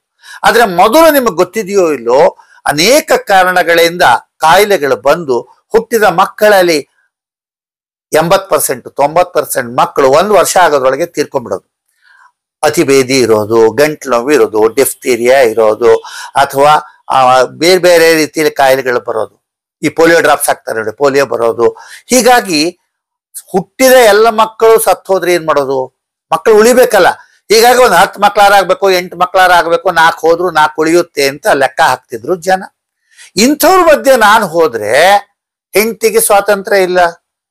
ಹೆಣ್ಣು ಹತ್ರ ಹೋಗಿ ನೋಡಮ್ಮ ನೀನ್ ನಮ್ ಗಂಡ, ನಮ್ಮ ಮಾವ, ನಮ್ಮ ಅತ್ತೆ ಹೆಂಗೆ ಹೇಳ್ತಾರೆ ಹಂಗೆ, ನಮ್ ತಂದೆ ತಾಯಿ ಹೇಳ್ತಾರೆ ಹೆಂಗೆ. ಆ ಇಡೀ ಒಂದು ಪರಂಪರೆ ಏನಿತ್ತು, ತಲಾಂತರಗಳಿಂದ ಬಂದಂತಹ ಮೂಢನಂಬಿಕೆಗಳೇನಿತ್ತು, ದೊಡ್ಡ ಕುಟುಂಬ ಇರಬೇಕು, ನಮಗೆ ವಯಸ್ಸಾದ ಕಾಲದಲ್ಲಿ ನೋಡ್ಕೊಳ್ಳೋರು ಇರಬೇಕು, ಶಿಕ್ಷಣ ಇಲ್ಲ, ರೈತಾಪಿ ಕೆಲಸಕ್ಕೆ, ದನಕರು ಕಾಯಕ್ಕೆ, ಕಾಡಿಗೆ ಹೋಗಿ ಸೌದೆ ತರಕ್ಕೆ, ಇವೆಲ್ಲದಕ್ಕೂ ಜನ ಬೇಕು. ಹೀಗಾಗಿ ದೊಡ್ಡ ಕುಟುಂಬ ಬೇಕು. ನೀವು ಎಷ್ಟೇ ಹೊಡ್ಕೊಂಡ್ರು ಹೋಗಿ ಚಿಕ್ಕ ಕುಟುಂಬದ ಬಗ್ಗೆ ಯಾರೇ ಮಾತು ಕೇಳ್ತಾರೆ? ನೀವೇನ್ರಿ ಸಾಹೇಬ್ರು ಓದಿರ್ತೀರಿ, ಬಂದ್ ಹೇಳ್ತೀರಿ, ನಿಮ್ಗೆ ದೊಡ್ಡ ಪಗಾರ ಇರುತ್ತೆ. ನನಗ್ ನಗು ಬಂತು, ನಾ 10 ರೂಪಾಯಿ ಸಂಬಳಕ್ಕೋಸ್ಕರ ಇವ್ರು ಇಷ್ಟು ಜನರ ಹತ್ರ ಹೋಗ್ಬೇಕಲ್ಲಪ್ಪ ದಿನಕ್ಕೆ ಅಂತ ಹೇಳಿ. ಆದ್ರೂ ನಾನು ಬಹಳ ಇಷ್ಟಪಟ್ಟು ಕಷ್ಟಪಟ್ಟು ಕೆಲಸ ಮಾಡಿದೆ. ಕೊನೆಗೆ ಒಂದು ಅರ್ಥ ತಿಳ್ಕೊಂಡೆ, ಮದುವೆಯಾಗಿರೋ ಮಕ್ಕಳನ್ನ ಹೆರಬಲ್ಲಂತ ಅರ್ಹತೆ ಇರುವಂತ ದಂಪತಿಗಳಿಗೆ ನಿರ್ಧಾರದ ಶಕ್ತಿ ಇಲ್ಲ. ಯೋಚನೆ ಮಾಡಬಹುದು, ಅವರು ಯೋಚನೆ ಮಾಡದೇ ಇರಬಹುದು. ಅವರ ತಂದೆ ತಾಯಿ, ಅವರ ತಾತ ಅಜ್ಜಿ, ಅವರ ಮುತ್ತಜ್ಜ, ಅವರ ಊರಿನ ಹಿರಿಯರು, ಅಕ್ಕಪಕ್ಕದ ಮನೆಯವರು, ಬಂಧುಗಳು, ಸ್ನೇಹಿತರು ಏನ್ ಹೇಳವ್ರೆ, ಬೇಗ ಬೇಗ ಮಕ್ಕಳಾಗ್ಬೇಕು, ಮಕ್ಕಳ ನಡುವೆ ಅಂತರ ಕಮ್ಮಿ ಇರ್ಬೇಕು, ಹಡಿಯೋ ಕೈಲಿ 10 ರೊಟ್ಟಿ, ಅದು ಒಂದ್ ಗಾದೆ ಮಾತಿತ್ತು, ಬಡಿಯೋ ಕೈಲಿ 10 ರೊಟ್ಟಿ ಹೆಚ್ಚು ಬಡಿ, ಹಡಿಯೋ ಕೈಲಿ 10 ಮಕ್ಕಳನ್ನ ಹೆಚ್ಚಿಗೆ ಹಡಿ ಅಂತ. ಇದು ಈಗಿನವ್ರಿಗೆ ಅರ್ಥ ಆಗಲ್ಲ. ನಾನ್ ಹೇಳ್ತಾ ಇರೋದು 73ನೇ ಇಸ್ವಿ ಅಥವಾ ಅದಕ್ಕೆ ಹಿಂದಿಂದು. ಜನರಲ್ಲಿ ಇರುವಂತಹ ಈ ಭಾವನೆಯನ್ನ ಬದಲಾಯಿಸೋದಕ್ಕೆ ಎಷ್ಟೋ ದಶಕಗಳು ಬೇಕಾಯ್ತು. ಸರ್ಕಾರ ಪ್ರಯತ್ನ ಮಾಡಿದ್ರು, ಸ್ವಯಂ ಸೇವಾ ಸಂಸ್ಥೆಗಳು ಪ್ರಯತ್ನ ಮಾಡಿದ್ರು, ಜನ ಒಪ್ಕೋತಿರ್ಲಿಲ್ರಿ. ಯಾಕಂದ್ರೆ ಅವ್ರ ಕೂಲಿ ಕಮ್ಮಿ ಇತ್ತು, ಅವರಿಗೆ ಉತ್ಪಾದನೆ ಕಡಿಮೆ ಇತ್ತು, ದವಸ ಧಾನ್ಯಗಳ ಬೆಲೆ ಕಮ್ಮಿ ಇತ್ತು. ಏನೋ ಒಂದು ಸಗಣಿ ನೆಲದ್ದೋ ಅಥವಾ ಇಟ್ಟಿಗೆಲೋ ಮಣ್ಣಲ್ಲೋ ಮನೆ ಕಟ್ಕೊಂಡ್ಬಿಡೋರು, ವಾಸಿಸೋರು. ಅವರ ಸ್ಟ್ಯಾಂಡರ್ಡ್ ಆಫ್ ಲಿವಿಂಗ್ ಬಹಳ ಕಡಿಮೆ ಇತ್ತು. ಹೀಗಾಗಿ ಸ್ಟ್ಯಾಂಡರ್ಡ್ ಆಫ್ ಲೈಫ್ ಕಮ್ಮಿ ಇತ್ತು. ಅವ್ರ ಯೋಚನಾ ಶಕ್ತಿನೇ ಹೊಟ್ಟೆಗೆ ಏನ್ ಮಾಡೋದು, ಬಟ್ಟೆಗೆ ಏನ್ ಮಾಡೋದು. ಬಟ್ಟೆಗಳಿಲ್ಲ, ಎಷ್ಟೋ ಜನ ಹರಕ್ ಬಟ್ಟೆ ಹಾಕೊಂಡ್ರು, ಅವರು ಬಟ್ಟೆಗೆ ಬೆಲೆ ಇಲ್ಲ. ಈಗ ನೋಡಿ ನೀವು ಎಲ್ಲೇ ಹೋಗಿ ಒಳ್ಳೆ ಬಟ್ಟೆ ಹಾಕೋತಾರೆ, ಸಾಲ ಮಾಡಾದ್ರೂ ಚೆನ್ನಾಗಿರೋ ಊಟ ಮಾಡ್ತಾರೆ, ಸಾಲ ಮಾಡಿ ಆದ್ರೂ ಒಳ್ಳೆ ಬಟ್ಟೆ ಹಾಕೋತಾರೆ. ಆ ಕಾಲದಲ್ಲಿ ನನಗೆ ಬಹಳ ಚಾಲೆಂಜಿಂಗ್ ಆಗಿತ್ತು. ನಾನು ಬಂದು ಪ್ರತಿಯೊಂದನ್ನು ಯೋಚನೆ ಮಾಡಿದೆ. ಇವತ್ತ ಆ ಅಜ್ಜಿ ಹಿಂಗ್ ಕೇಳಿದ್ಲು, ಇವತ್ತ ಆ ಯಜಮಾನ ನಾನು ಹಿಂಗ್ ಕೇಳ್ದ. ನಿಮ್ಮ ಮಾತು ನಾವ್ ಯಾಕೆ ಕೇಳ್ಬೇಕ್ರಿ? ನೀವ್ ಯಾರ್ರಿ ನಮಗೆ ಅಧಿಕಾರದ ಒಂದು ಕಮಾಂಡ್ ಮಾಡ್ತಿರಲ್ರಿ, ನಮ್ಗೆ ಹಿಂಗ್ ಮಾಡಿ ಹಂಗ್ ಮಾಡಿ ಅಂತ. ನಾವು ಆಪರೇಷನ್ ಮಾಡಿಸ್ಕೊಳ್ಳಲ್ಲ. ಆಪರೇಷನ್ ಮಾಡಿಸ್ಕೊಂಡ್ಬಿಟ್ರೆ ಗಂಡಸರು ಅವರಿಗೆ ಮಕ್ಕಳು ಹೊಡೆಯೋಕ್ ಆಗಲ್ಲ, ಅಥವಾ ಅವರಿಗೆ ಒಂದು ರೀತಿಯಲ್ಲಿ ಲೈಂಗಿಕ ತೃಪ್ತಿ ಆಗೋದಿಲ್ಲ. ಅವಾಗ ಏನ್ ಮಾಡ್ಬೇಕು? ಹೆಂಡತಿ ಆಪರೇಷನ್ ಮಾಡ್ರೆ ಹೆಂಡತಿನ ಬಿಟ್ಬಿಡ್ಬೇಕಾ? ಗಂಡನಿಗೆ ಆಪರೇಷನ್ ಆದ್ರೆ ಹೆಂಡತಿ ಇನ್ನೆಲ್ಲಾರು ಹೋಗ್ಬಿಟ್ರೆ ಏನ್ ಮಾಡೋದು? ಹೀಗೆ ಅವ್ರಿಗೆ ಏನೇನೋ ಸಂದೇಹಗಳಿತ್ತು. ಮತ್ತೆ ಎಷ್ಟೋ ಜನ ಏನಾಗಿದೆ ಅಂದ್ರೆ, ನಿಮ್ಗೆ ಗೊತ್ತಿದೆಯಲ್ಲೋ, ಆಪರೇಷನ್ ಬಗ್ಗೆ ಒಂದು ತಮಾಷೆ ಅನುಭವ ಹೇಳ್ತೀನಿ ಕೇಳಿ. ನಾವಿದ್ದಾಗ ನಡೆದಿದ್ದು, ಯಾವುದೋ ಒಂದು ಊರಲ್ಲಿ ನಿರೋಧನ ಬಳಸೋಕ್ ಹೇಳಿದ್ರು. ಯಾಕಂದ್ರೆ ಎಲ್ರು ಶಾಶ್ವತ ವಿಧಾನ ಬಳಸಲ್ಲ, ಅಥವಾ ಮದುವೆ ಆದ ಎಷ್ಟೋ ವರ್ಷ ಅವ್ರಿಗೆ ಮಕ್ಕಳು ಬೇಕಾಗಿರಲ್ಲ, ಅಥವಾ ಮಕ್ಕಳು ಬೇಕಾಗುತ್ತೆ, ಆದ್ರೆ ಒಂದ್ ಮಗುವಿಂದ ಇನ್ನೊಂದ್ ಮಗುಗೆ ಅಂತರ ಇಡು ಅಂತ ಡಾಕ್ಟರ್ ಹೇಳ್ತಾರೆ, ಕಾರ್ಯಕರ್ತರು ಹೇಳ್ತಾರೆ, ಆರೋಗ್ಯ ಕಾರ್ಯಕರ್ತರು ಅಂತ ಅವ್ರಿಗೆ ಅನ್ಸುತ್ತೆ. ಆಗ ಒಂದ್ ಹಳ್ಳಿಲಿ ಹೋಗಿ ನಿರೋಧ ಬಗ್ಗೆ ಪ್ರಚಾರ ಮಾಡ್ತಿದ್ರು. ಕಂಡಮ್ಮ ಅಂತಾರೆ ಅದಕ್ಕೆ. ಹಳ್ಳಿಯಲ್ಲಿ ಕಂಡಮ್ಮ ಅಂತ ಹೆಸರು ಇಟ್ಟಿದ್ರು ಅದಕ್ಕೆ, ಮಹಿಳಾ ದೇವತೆ ತರ. ಸರಿ, ಆ ವೈದ್ಯರು ಹೋದವರು ಮಾಡೆಲ್ ಇದನ್ನು ತೋರಿಸ್ಬೇಕಾದ್ರೆ ಅವರು ಡೆಮಾನ್ಸ್ಟ್ರೇಷನ್ ಅವರ ಹೆಬ್ಬಟ್ಟಿಗೆ ಆ ನಿರೋಧನ ಹಾಕೊಂಡು ತೋರಿಸಿದ್ರು. ತೋರಿಸಿ ನೀವು ಈ ರೀತಿಲಿ ಬಳಸಬೇಕು ಅಂತ ಹೇಳಿ ಕಳಿಸಿದ್ರು. ಆದ್ರೆ ಕೆಲವೇ ತಿಂಗಳಲ್ಲಿ ಆ ಗಂಡಸು, ಅವನ್ ಮನೆಯವರು, ಆ ಹೆಣ್ಮಕ್ಳು ಎಲ್ಲ ಈ ಡಾಕ್ಟರ್ ಮೇಲೆ ಹೊಡೆಯೋಕ್ ಹೋದ್ರು, ಜಗಳ ಮಾಡಿ. ಯಾಕೆ ಅಂತಂದ್ರೆ, ಆ ಕಾಲದಲ್ಲಿ ಡಾಕ್ಟರ್ ಹೇಳಿದ್ದು ಒಂದು ಕೆಲವನ್ನ ಸೂಕ್ಷ್ಮವಾಗಿ ಹೇಳಬೇಕಾಗುತ್ತೆ. ಲೈಂಗಿಕತೆ ಬಗ್ಗೆ ಅಥವಾ ಆ ಅಂಗಗಳ ಬಗ್ಗೆ ಓಪನ್ ಆಗಿ ಮಾತಾಡಕ್ಕಾಗಲ್ಲ, ಅವನ್ ತೋರ್ಸೋಕ್ಕಾಗಲ್ಲ. ಆ ಡೆಮೋ ಕೊಡ್ಬೇಕಾದ್ರೆ ಇನ್ಯಾವ್ದಾರ ರೀತಿಲಿ ಅರ್ಥ ಆಗುವಾಗ ಹೇಳಿರ್ತಾರೆ. ಇವ್ರು ಹೆಬ್ಬಟ್ಟು ತೋರಿಸಿದ್ರು, ಅದಕ್ಕೆ ಕಂಡಮ್ ಹಾಕೋಬೇಕಂತ. ಅವ್ನ್ ಕೇಳಿದ್ರು ಕರೆದು. ಆ ಡಾಕ್ಟರ್ಗೆ ಹೊಡೆತದಿಂದ ತಪ್ಪಿಸ್ಕೊಂಡ ಡಾಕ್ಟರ್ ಹೋಗಿ ಕೇಳಿ, ಏನಪ್ಪ ಏನ್ ಮಾಡಿದೆ ಅಂದ್ರೆ, ನೀವ್ ಹೇಳಿದಂಗೆ ಹೆಬ್ಬಟ್ಟಿಗೆ ಹಾಕೊಂಡೆ ಅಂದ. ಅಂದ್ರೆ ಅಷ್ಟೊಂದು ಅಜ್ಞಾನ, ಅಷ್ಟೊಂದು ಅರ್ಥವಾಗದೇ ಇರುವಂತ ಸ್ಥಿತಿ ಇತ್ತು. ದೊಡ್ಡ ಸಾಹಿತಿಗಳಾದಂತ ಕಥೆಗಾರರಾದ ಅಶ್ವಥ್ ಅವರು ಕಂಡಮ್ಮ ಅನ್ನೋ ಒಂದು ಕಥೆಯಲ್ಲಿ ಈ ಪ್ರಕರಣವನ್ನ ನಿಮ್ಮಸಿದ್ದಾರೆ. ನೀವೆಲ್ಲ ಎಷ್ಟು ಜನ ಓದಿದ್ರು ಗೊತ್ತಿಲ್ಲ. ಇಂಥ ಸಂದರ್ಭದಲ್ಲಿ ನಾನು ಏನ್ ಮಾಡ್ಬೇಕು? ಸರಿ, ಜನರಿಗೆ ಎದರಲ್ಲಿ ಆಸಕ್ತಿ ಇದೆ ನೋಡಿದೆ. ಆ ಊರಲ್ಲಿ ಕೆಲವು ರಸ್ತೆಗಳಲ್ಲಿ ನೀರು ಹರಿತಿರ್ಲಿಲ್ಲ, ಚರಂಡಿ ಸರಿಯಾಗಿರ್ಲಿಲ್ಲ. ನಾನು ಯುವಜನ ಸೇರಿಸೋಣ ಅಂತ ಹೇಳಿ 40 ಹಳ್ಳಿಗಳಲ್ಲಿ ಯುವಕ ಮಂಡಲ, ಮಹಿಳಾ ಮಂಡಲ, ಯುವತಿ ಮಂಡಲ ಎಲ್ಲವನ್ನ ಸ್ಥಾಪಿಸಿದೆ. ಕೆಲವು ಕಡೆ ನಿಂತೋಗಿತ್ತು ಸ್ಥಾಪನೆಯಾಗಿ, ಪುನಃ ಸ್ಥಾಪನೆ ಮಾಡಿದ್ವಿ. ಅದೆಲ್ಲದ್ರ ಬಗ್ಗೆ ಪೇಪರ್ಗಳಲ್ಲಿ ಬಂದಿದೆ. ಆಮೇಲೆ ಆ ಯುವಜನರನ್ನ ಸೇರಿಸಿ ಶ್ರಮದಾನದ ಮೂಲಕ ಆ ಹಳ್ಳಿಯವನೇ ನಾನಾಗೋ ಹಂಗ ಅವರಲ್ಲಿ ಬೆರೆತು, ಆ ರಸ್ತೆ ಸ್ವಚ್ಛತೆ ಇರ್ಬೋದು, ಆಮೇಲೆ ದೇವಸ್ಥಾನಗಳಲ್ಲಿ ರಾತ್ರಿ ಅವರೆಲ್ಲ ಭಜನೆ ಮಾಡೋರು, ಜಂಗಮರು ಬರೋರಲ್ಲಿ. ಅಲ್ಲಿ ಚಳಿ ಅಂದ್ರೆ ಚಳಿ, ಕತ್ಲೆ, ಲೈಟ್ ಇರ್ತಿರ್ಲಿಲ್ಲ, ಬುಡ್ಡಿ ದೀಪಗಳನ್ನ ಹಚ್ಕೋತಾ ಇದ್ವಿ. ಅಲ್ಲಿ ನಾನೂ ಸಹ ಅವ್ರ ಜೊತೆ ತಾಳ ಇಟ್ಕೊಂಡು ಅವ್ರ ಜೊತೆ ರಾತ್ರಿ ಎಲ್ಲ ಭಜನೆ ಮಾಡ್ತಿದ್ದೆ. ಆ ಕುರಿಕಾಯಿ ಅವರು ಕಂಬಳಿ ಇರೋದು, ಕಂಬಳಿ ಕೊಡೋರು, ದೇವಸ್ಥಾನದಲ್ಲೇ ಮಲ್ಕೊಳ್ಳೋವ್ರೆ. ಇದನ್ನ ಯಾಕೆ ಹೇಳ್ತಾ ಇದೀನಿ ಅಂದ್ರೆ, ನಾನು ಮಾಡಿದೆ ನೀವು ಮಾಡಿ ಅಂತ ಹೇಳೋದಲ್ಲ. ಹೀಗೆಲ್ಲ ಮಾಡಿದ್ರೆ ಅವರ ಜೊತೆ ನಾವು ಒಬ್ಬನಾಗ್ತೀನಿ. ಹೊರಗಡೆಯಿಂದ ಬಂದು ಜನನ ಸಂಬಂಧವನ್ನ ಪ್ಯಾಚ್ ಮಾಡ್ಲಿಕ್ಕೆ ಆಗಲ್ಲ. ಒಳಗಿನಿಂದ ಚಿಗುರ್ಕೊಂಡು ಬರಬೇಕು ಸಂಬಂಧ ಅನ್ನೋದು. ಹೀಗಾಗಿ ಆತ್ಮೀಯತೆ ಬರೋಕೆ ಅವರು ನನ್ನ ಮಾತು ಕೇಳಬೇಕು, ನನ್ನಲ್ಲಿ ನಂಬಿಕೆ ಇಡಬೇಕು, ನನ್ನ ಸಮಾಲೋಚನೆಗೆ ಬರಬೇಕು ಅಂತಂದಾಗ ನಾನು ಇವೆಲ್ಲ ಪ್ರಯತ್ನ ಮಾಡಿದೆ. ಆಮೇಲೆ ನಾನು ಇನ್ನೊಂದು ತಿಳ್ಕೊಂಡೆ, ಮದುವೆಯಾಗಿ ಮಕ್ಕಳನ್ನ ಹೆರುವಂತ ಅರ್ಹತೆ ಇರುವಂತ ಗಂಡ ಹೆಂಡತಿಗೆ ಮಕ್ಕಳ ಸಂಖ್ಯೆ ಅಥವಾ ಮಗು ಯಾವಾಗ ಬೇಕು ಅಂತ ನಿರ್ಧಾರ ಮಾಡೋ ಶಕ್ತಿ ಇಲ್ಲ. ಆ ಶಕ್ತಿ ಇರೋದು ಆ ಮನೆಯ ತಂದೆ ತಾಯಿ ಅಥವಾ ಅವ್ರ ಅತ್ತೆ ಮಾವನಿಗೆ, ಅಥವಾ ಹುಡುಗನ ಅಕ್ಕ ತಂಗಿಯರು, ಅಥವಾ ಹುಡುಗಿಯ ಅಕ್ಕ ತಂಗಿಯರು, ಅಣ್ಣ ತಮ್ಮಂದ್ರು, ಈ ಸಂಬಂಧಿಕರು ಹೇಳೋ ಮಾತು ಕೇಳ್ತಿದ್ರೆ ಹೊರತವ್ರು ಡಾಕ್ಟರ್ ಮಾತು ಕೇಳ್ತಿರ್ಲಿಲ್ಲ, ಹೊರಗಿಂದ ಬಂದಂತವ್ರ ಮಾತು ಕೇಳ್ತಿರ್ಲಿಲ್ಲ. ಈಗ ಸ್ವಲ್ಪ ಪರಿಸ್ಥಿತಿ ಸುಧಾರಿಸಿದೆ, ಎಲ್ಲರಿಗೂ ಜೀವನ ಮೌಲ್ಯ ತಿಳಿದಿದೆ, ಇರಲಿ. ಹೀಗಾಗಿ 2-3 ರೀತಿಯಲ್ಲಿ ಮಾಡ್ತಾ ಮಾಡ್ತಾ 1 ತಿಂಗಳು ನಾನು ಹಳ್ಳಿಗೆ ಹೋದೆ. ಆ ಕಾಲದಲ್ಲಿ ಫೀಲ್ಡ್ ಪಬ್ಲಿಸಿಟಿ ಅಂತ ಡೈರೆಕ್ಟರೇಟ್ ಇತ್ತು, ಸೆಂಟ್ರಲ್ ಗೌರ್ಮೆಂಟ್ ಅದು. ಅವರು ದಿನ ಒಂದು ವ್ಯಾನ್ ತಗೊಂಡೋಗಿ ಸಿನಿಮಾಗಳನ್ನು ತೋರಿಸ್ತಿದ್ರು ಹಳ್ಳಿಗಳಲ್ಲಿ. ನಾನು ಆ ಅಧಿಕಾರಿಯ ಜೊತೆ ಮಾತಾಡಿ, ಸ್ನೇಹಿತರಾಗಿದ್ರು, ಅವ್ರಿಗೆ ಹೇಳಿದೆ, ನೋಡಿ ನಾವು ಇದೇ ಕೆಲಸ ಮಾಡ್ತೀವಿ, ನೀವು ಇದೇ ಕೆಲಸ ಮಾಡ್ತೀರಿ, ಸೊ ನಾವೇನ್ ಮಾಡೋಣ, ವಾರದಲ್ಲಿ 2 ದಿವಸ 3 ದಿವಸ ನಿಮ್ಮ ವೆಹಿಕಲ್ ಅಲ್ಲಿ ನಮ್ಮ ಯೂನಿಟ್ ತಗೊಂಡ್ ಬರ್ತೀನಿ ನಾನು, ನೀವು ಅಕ್ಕಪಕ್ಕದ ಹಳ್ಳಿಲಿ ನೀವೊಂದ್ ಕಡೆ ಇಳೀರಿ, ನಾವೊಂದ್ ಕಡೆ ಇಳಿತೀನಿ, 2 ಕಡೆ 2 ಶೋ ಆಗುತ್ತೆ ಇಬ್ಬರಿಗೂನು. ನಮ್ಮವರೊಬ್ರು ನಿಮ್ ಜೊತೆ ಬರ್ತಾರೆ, ನಿಮ್ಮವರೊಬ್ರು ನನ್ ಜೊತೆ ಬರ್ಲಿ, 2 ಯೂನಿಟ್ನವ್ರಿಗೂ 2 ಹಳ್ಳಿ ಅಂದ್ರೆ 2 ದಿವಸಕ್ಕೆ 4 ಹಳ್ಳಿ ಆಗುತ್ತೆ, 1 ವಾರದಲ್ಲಿ 6 ಹಳ್ಳಿ ಕವರ್ ಆಗುತ್ತೆ, ವಾಹನದ ಖರ್ಚು ಉಳಿಯುತ್ತೆ ಅಂತ ಹೇಳಿ ಜೊತೆಯಾಗಿ ಹೋಗುವಂತ ಪ್ರೋಗ್ರಾಮ್ ಅನ್ನು ಮಾಡಿದೆ. 1 ತಿಂಗಳು 10 ರೂಪಾಯಿ ಸಂಬಳಕ್ಕೆ ಕೊನೆಗೆ 300 ರೂಪಾಯಿ ಬಂತು.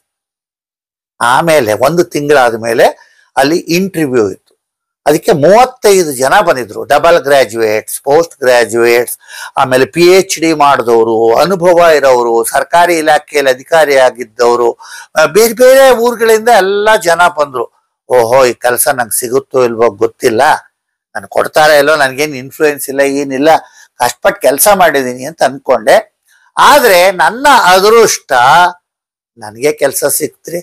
ಯಾಕಂದ್ರೆ ಅಲ್ಲಿ ರಿಮಾರ್ಕ್ ಬರ್ದಿದ್ದಾರೆ, NV ರಮೇಶ್ ಅವರಿಗೆ ಬಹಳ ಚೆನ್ನಾಗಿ ಸ್ಪಷ್ಟವಾಗಿ ಮಾತಾಡುವಂಥದ್ದು, ಜನರಿಗೆ ಮನನೀಯವಾಗುವ ಹಾಗೆ, ಅವರ ಮನಸ್ಸಿನ ಮೇಲೆ ಪರಿಣಾಮ ಆಗೋ ಹಾಗೆ ಹೇಳ್ತಾರೆ, ಕಥೆಗಳನ್ನ ಹೇಳ್ತಾರೆ, ಹಾಡನ್ನು ಹೇಳ್ತಾರೆ, ಭಜನೆ ಮಾಡ್ತಾರೆ, ಹಳ್ಳಿಯ ಭಾಷೆ ಗೊತ್ತಿದೆ, ನಡ್ಕೊಂಡು ಹೋಗ್ತಾರೆ, ಮತ್ತೆ ಪ್ರಾಮಾಣಿಕವಾಗಿ ಕೆಲಸ ಮಾಡ್ತಾರೆ, ರಾತ್ರಿ 12 ಗಂಟೆ ಆದ್ರೂ ಕೆಲಸ ಮಾಡ್ತಾರೆ, ಕಷ್ಟ ಸಹಿಷ್ಣುವಾಗಿ ಮಾಡ್ತಾ ಇದ್ದಾರೆ.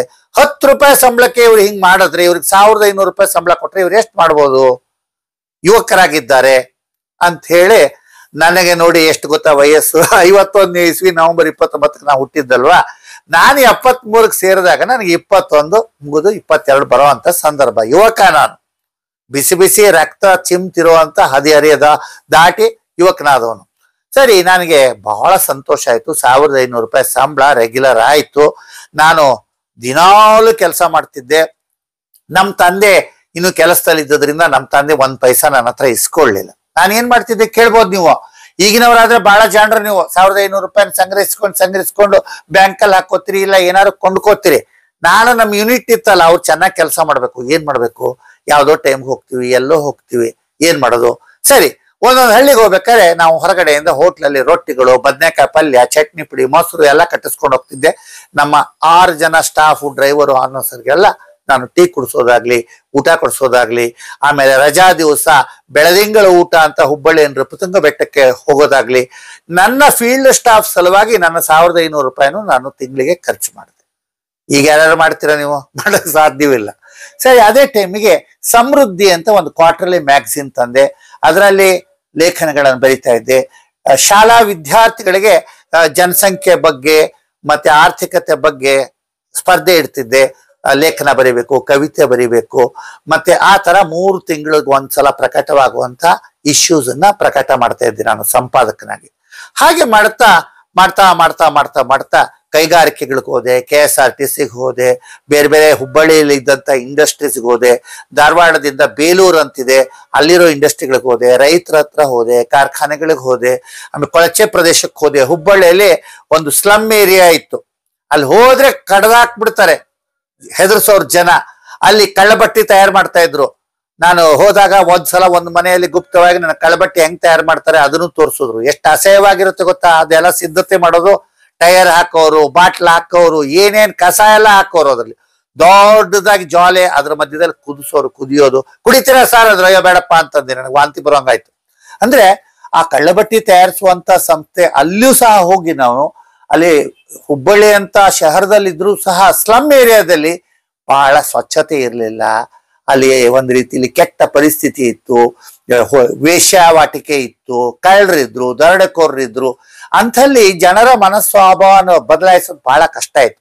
ಕೆಲವು ಕುಟುಂಬದವರು ಕೆಲವು ಸಂಘ ಸಂಸ್ಥೆಗಳು ಮಾಡಿದಾಗ ಅಲ್ಲಿ ಅವರು ನಮ್ಮ ಬೆಂಬಲಕ್ಕೆ ಬಂದ್ರು. ಅರ್ಬನ್ ಸೆಂಟ್ರಲ್ಗೆ ಹೋದೆ, ಅಲ್ಲಿ ಒಬ್ರು ಡಾಕ್ಟರ್ ಪೈಕೋಟಿ ಅಂತ ಲೇಡಿ ಮೆಡಿಕಲ್ ಆಫೀಸರ್ ಇದ್ರು. ಅಲ್ಲಿ ಸಭೆಗಳನ್ನು ಮಾಡ್ತಾ ಇದ್ವಿ, ಪತ್ರಿಕೆಗಳಿಗೆ ಲೇಖನ ಬರಿತಾ ಇದ್ದೆ ನಾನು. ಈ ಹಳ್ಳಿಯಲ್ಲಿ ಬೇರೆ ಬೇರೆ ಊರಲ್ಲಿ ನಾವು ರಾತ್ರಿ ಶಾಲೆ ತೆಗೆದ್ವಿ. ಮತ್ತೆ ಅಭಿವೃದ್ಧಿಯ ಕೆಲಸಗಳನ್ನ ಮಾಡಿದ್ರ ಬಗ್ಗೆ, ಪ್ರಗತಿಯ ಬಗ್ಗೆ, ಜನ ಏನ್ ಅಂತಾರೆ ಅನ್ನೋದ್ರ ಬಗ್ಗೆ ಎಲ್ಲ ನಾನು ಆವಾಗ ಚಿಕ್ಕ ಚಿಕ್ಕ ಇದನ್ನ ಕಳಿಸ್ತಾ ಇದ್ದೆ, ಅನುಭವಗಳನ್ನ, ವಾರ್ತೆಯ ವರದಿಗಳನ್ನು ಕಳಿಸ್ತಾ ಇದ್ದೆ. ಹೀಗಾಗಿ ನೋಡಿ ನಂಗೆ ಮುಂದೆ ಬರವಣಿಗೆನೂ ಬಂತು. ಅಂದ್ರೆ ಬರಿತಾ ಬರಿತಾ ಬಂತು, ಹಾಡ್ತಾ ಹಾಡ್ತಾ ರಾಗ, ನರಳ್ತಾ ನರಳ್ತಾ ರೋಗ ಅಂತಾರೆ, ಹಂಗೆ ಎಲ್ಲ ಅನುಭವಜನ್ಯ ನಂದು. ಹೀಗಾಗಿ ಅಲ್ಲಿ ಮಾಡ್ತಾ ಮಾಡ್ತಾ ಮಾಡ್ತಾ ಮಾಡ್ತಾ ಮಾಡಿದೆ. ಆದರೆ ಅಲ್ಲಿ ದೇವಿ ಅನ್ನುವಂಥ ಜಟಾರ್ ಅನ್ನುವಂಥ ಒಬ್ಬ ಸಿಂಧಿ ಲೇಡಿ ನಮ್ಮ ಬಾಸ್ ಆಗಿದ್ಲು.